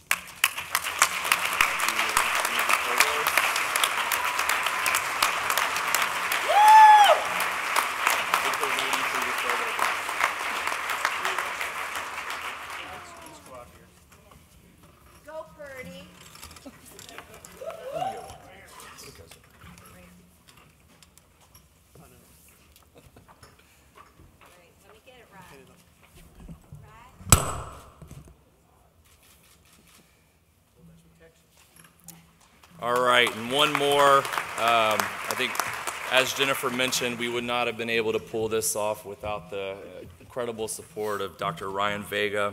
So for your leadership and sponsorship of the 2019 PX Symposium, well, I'm not going to read the rest, but there you go.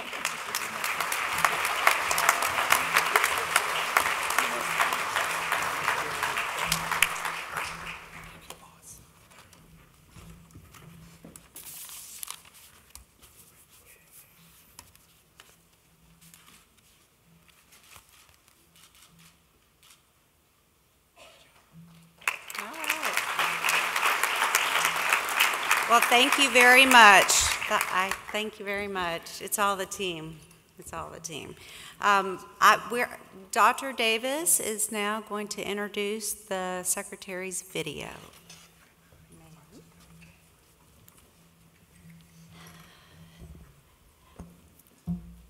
Wow. Great teamwork. Thank you all. My boss, our boss, Secretary Robert Wilkie, is very, very, very disappointed he couldn't be here. He is a patient, and we hope he is getting the best customer service and having the best patient experience possible as he recovers from his recent surgery. But he wanted to take the time to express his personal commitment to each of you and what you're doing in the field, and to Dr. Stone and to Larry, to let you know that you are meeting his primary objective, his mission, his goal, which is the customer service, and you are living that, and you are transforming the VA, and you're going to be the example for whole of VA. So without further ado, Secretary Wilkie.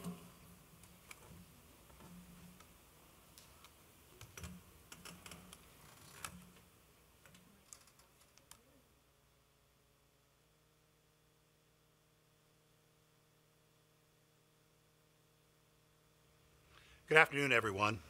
I'm sorry I can't be with you today, but I am suffering the side effects of decades of athletic mediocrity.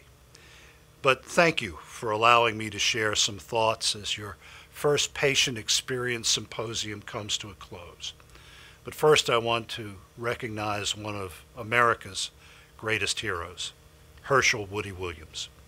Woody's service in uniform and in the years after is a constant reminder to all Americans of the price of freedom. We can all sleep well at night because of Americans like him. I'm so glad he could join you, and I'm so grateful for his constant devotion to veterans and their families.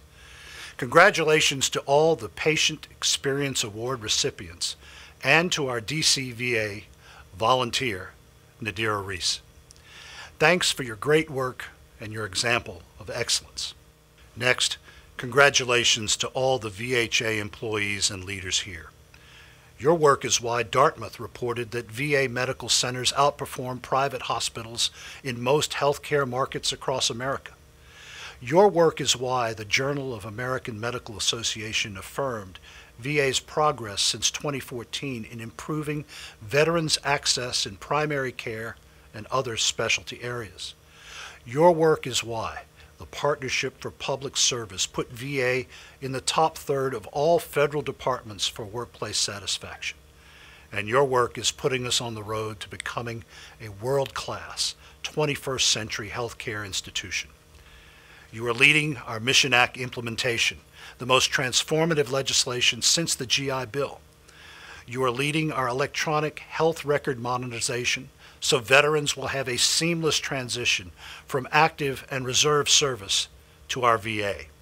And you are transforming the patient experience, which will help us leverage the full potential of the Mission Act, the electronic health record, business transformation, and the transformation of our customer service. When it comes to the veteran patient experience, we are one of those rare opportunities to lead change, not just in VA, but beyond it. Your work can change how the nation's healthcare industry addresses the patient experience.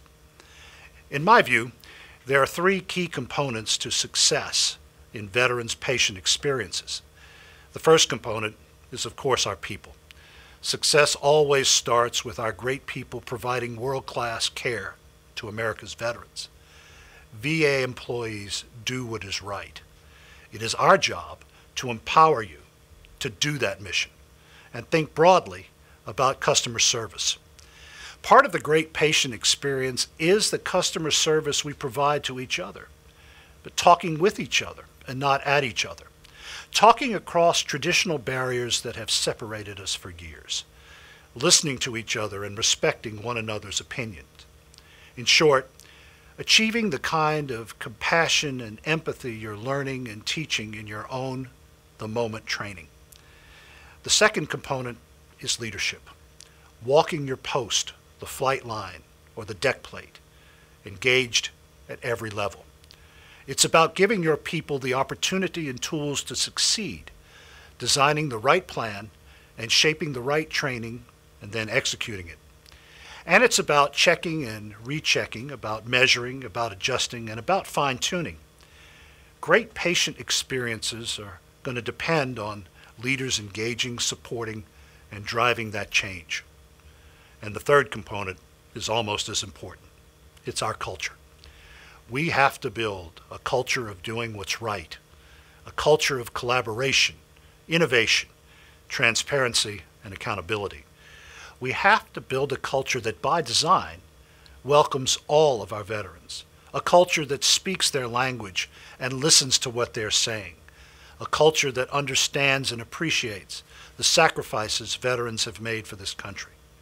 It is a rare, distinctive culture only VA can offer our veterans. And that's why it's so important that we develop and commit ourselves to executing an actionable, impactful, medical center patient experience plan. That's why it's so important we find the right measurements, make precision corrections, and then sustain those best practices. That's why it's so important that medical centers share what's working well and what needs to change across VHA and our larger department. Dr. Vega, Jennifer Purdy, and the Diffusion of Excellence team and Dr. Davis and the Veterans Experience Office team will be central to that effort. They're powerful resources. They're catalysts for change. They're force multipliers across the department. Take full advantage of what they have to offer. No VA administration can have a greater impact than VHA can have with patients' experiences. And this symposium is powerful evidence of the depth and breadth of the change Dr. Stone is leading and that all of you have been working on for many months. Own this moment. Embrace it. Embrace the employees you lead as they serve the veterans we all serve. Thank you for your commitment to America's warriors. Thank you for what you're doing, and safe journeys home.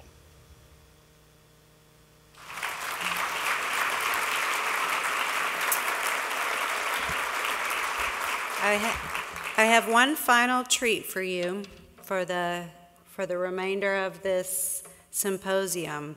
There's a gentleman named Stephen Berry who is here. This is a medical technician at the Dallas VA. And Stephen wrote a song about patient experience, and we have invited him to sing that song. And Dr. Stone, would you like to talk first? No, you want to sing the song first. Okay, I'm sorry, I didn't see you, I'm sorry. Okay, well, Stephen, come on up here. I want to introduce you to Stephen Berry, a really great guy who I met about 10 years ago, and he is going to perform for us.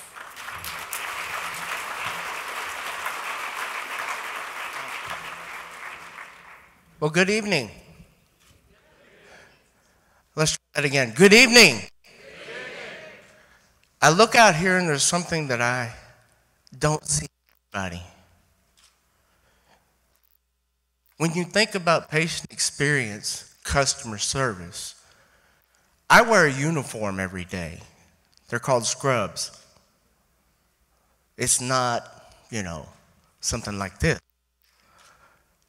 But there's a part of my uniform that is extremely important. It is the most important. And I'm dead. Part of my uniform. Some of you have it right now. I've seen some of you like this, as if to say, bless me if you can. Relax. Let your heart open. And show a smile. That's the most important part of your uniform, a smile. You see, back in 2010, I got to be a part of a program called LEAD. He wasn't the director at the time, but I've known Dr. Holt for a very long time. With him, what you see is what you get. I don't know what's going on. He smiles all the time. Now, when you're in his office and you're in trouble, different story. I haven't been there. But the program asked me to do something. They asked me to come up with something to give back to my fellow veterans. I went outside talking to veterans.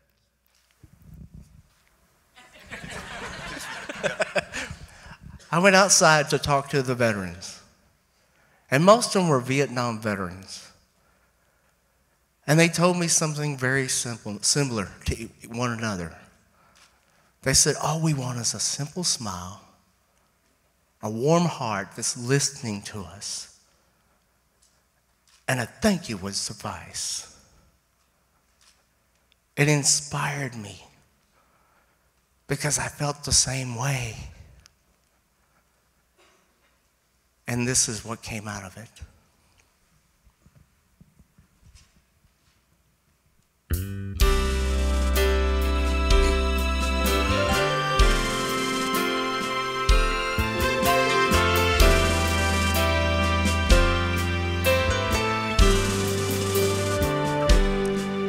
They have fought for our country, the United States they claim. Many volunteered the services and extensively they trained. They have fought beside their brothers and they've seen so many die. They have been through too much sorrow. Can we offer them a smile? Can we thank a veteran for what they did for us today?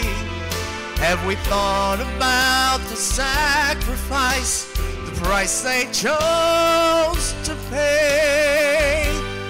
What about the many lives they lost as we watch our glory wave? Can we thank a veteran for what they did for us today?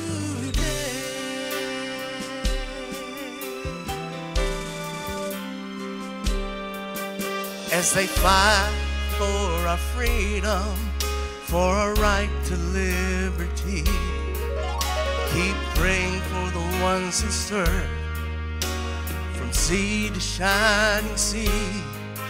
As we raise the flag in honor to the red, the white, and blue, remember what they freely gave, 'cause they gave it all for you.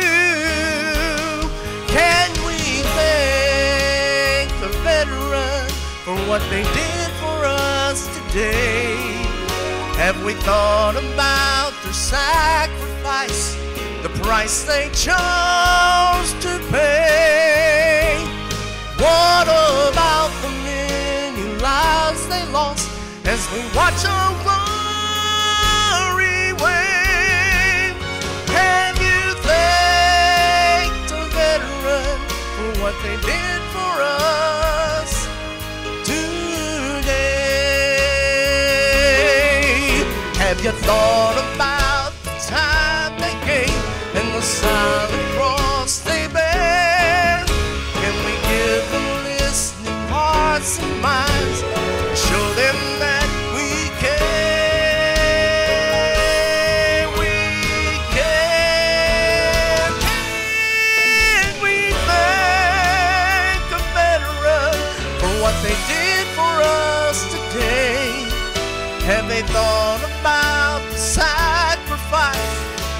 price they choose to pay.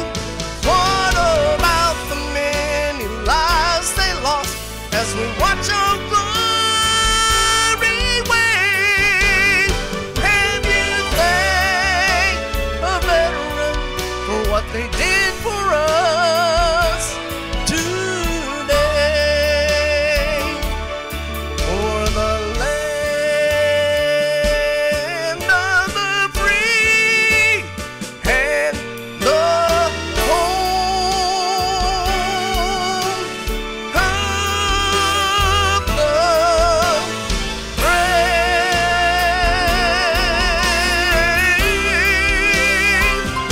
God bless the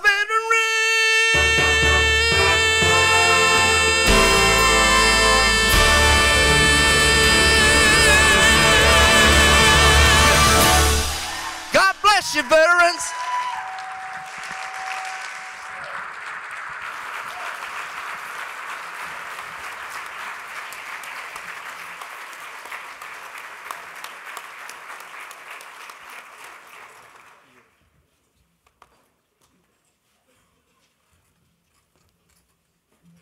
And I thought the secretary was hard to follow. Let's give him another hand.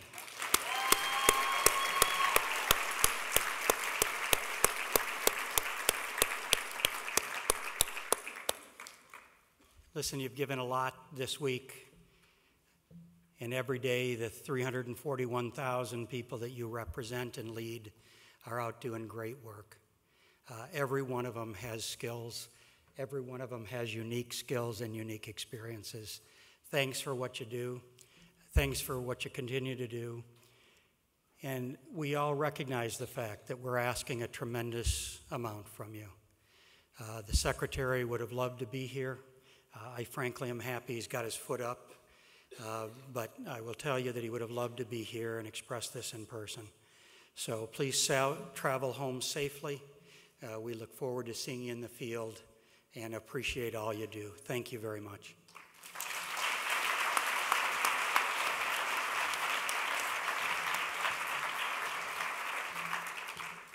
So I'll keep this very brief. The most exciting part of my job is getting to work and collaborate with folks all across the organization. And it has been just an absolutely incredible experience working with the Veteran Experience Office, with Patient Experience, their entire team's selfless dedication to a mission and an objective that's far greater than their team. It's really just been an incredible pleasure, and if we could all just give them a round of applause for what they do.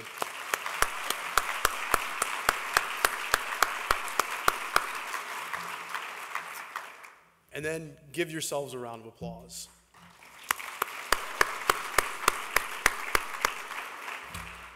I haven't been in the VA long, but I am incredibly confident that behind the greatest mission in the world is the greatest health system in the world, and it starts with you all.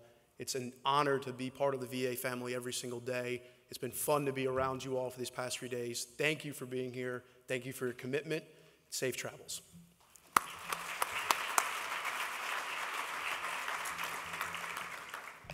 I told Steve and Barry, one day I'm going to get you in front of a big group because I want them to hear that song. Well, Stephen, not only is there 467 people here, but there's 5,000 people streaming us right now. I didn't want to tell you that. I didn't want you to get nervous or anything. Okay, so I just wanted to say a few closing remarks, and I'll keep it very short too. But I want to bring us back to every what has a why and a how. Our why. We've seen it every day. All 3 days of this symposium. My challenge to you, make it personal for every employee at your site in every encounter with every veteran. Our how. We've seen the incredible innovations. The talent is in this room.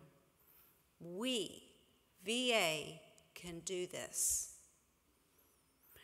We need to make it intentional. We've got to put discipline behind this. It fits with high reliability.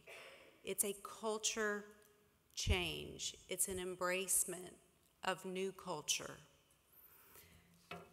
Our what? Our culture is a reflection of the behaviors that our employees demonstrate every day. My challenge to you is we've got to connect it. We've got to connect patience with employee engagement to own every moment. And then we will achieve our vision of a highly reliable organization. One last challenge. You're going to go home and all the real life stuff is coming back. Your plate is full. How do we help keep it on the plate for you? Deadlines are going to hit, fires are going to ignite. It's the way the medical centers work. It's all going to try to distract you. Accountability and discipline, that's what's going to keep you focused on what ultimately matters. And that's to have engaged employees who own the moment every day for what it's all about, our veterans. A mentor told me, this is our legacy.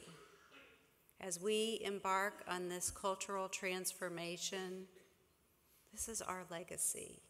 Patient experience, if we can get it right, this will outlast everyone in this room. Thank you for being here. Thank you for your time. We'll see you next year. Safe travels home.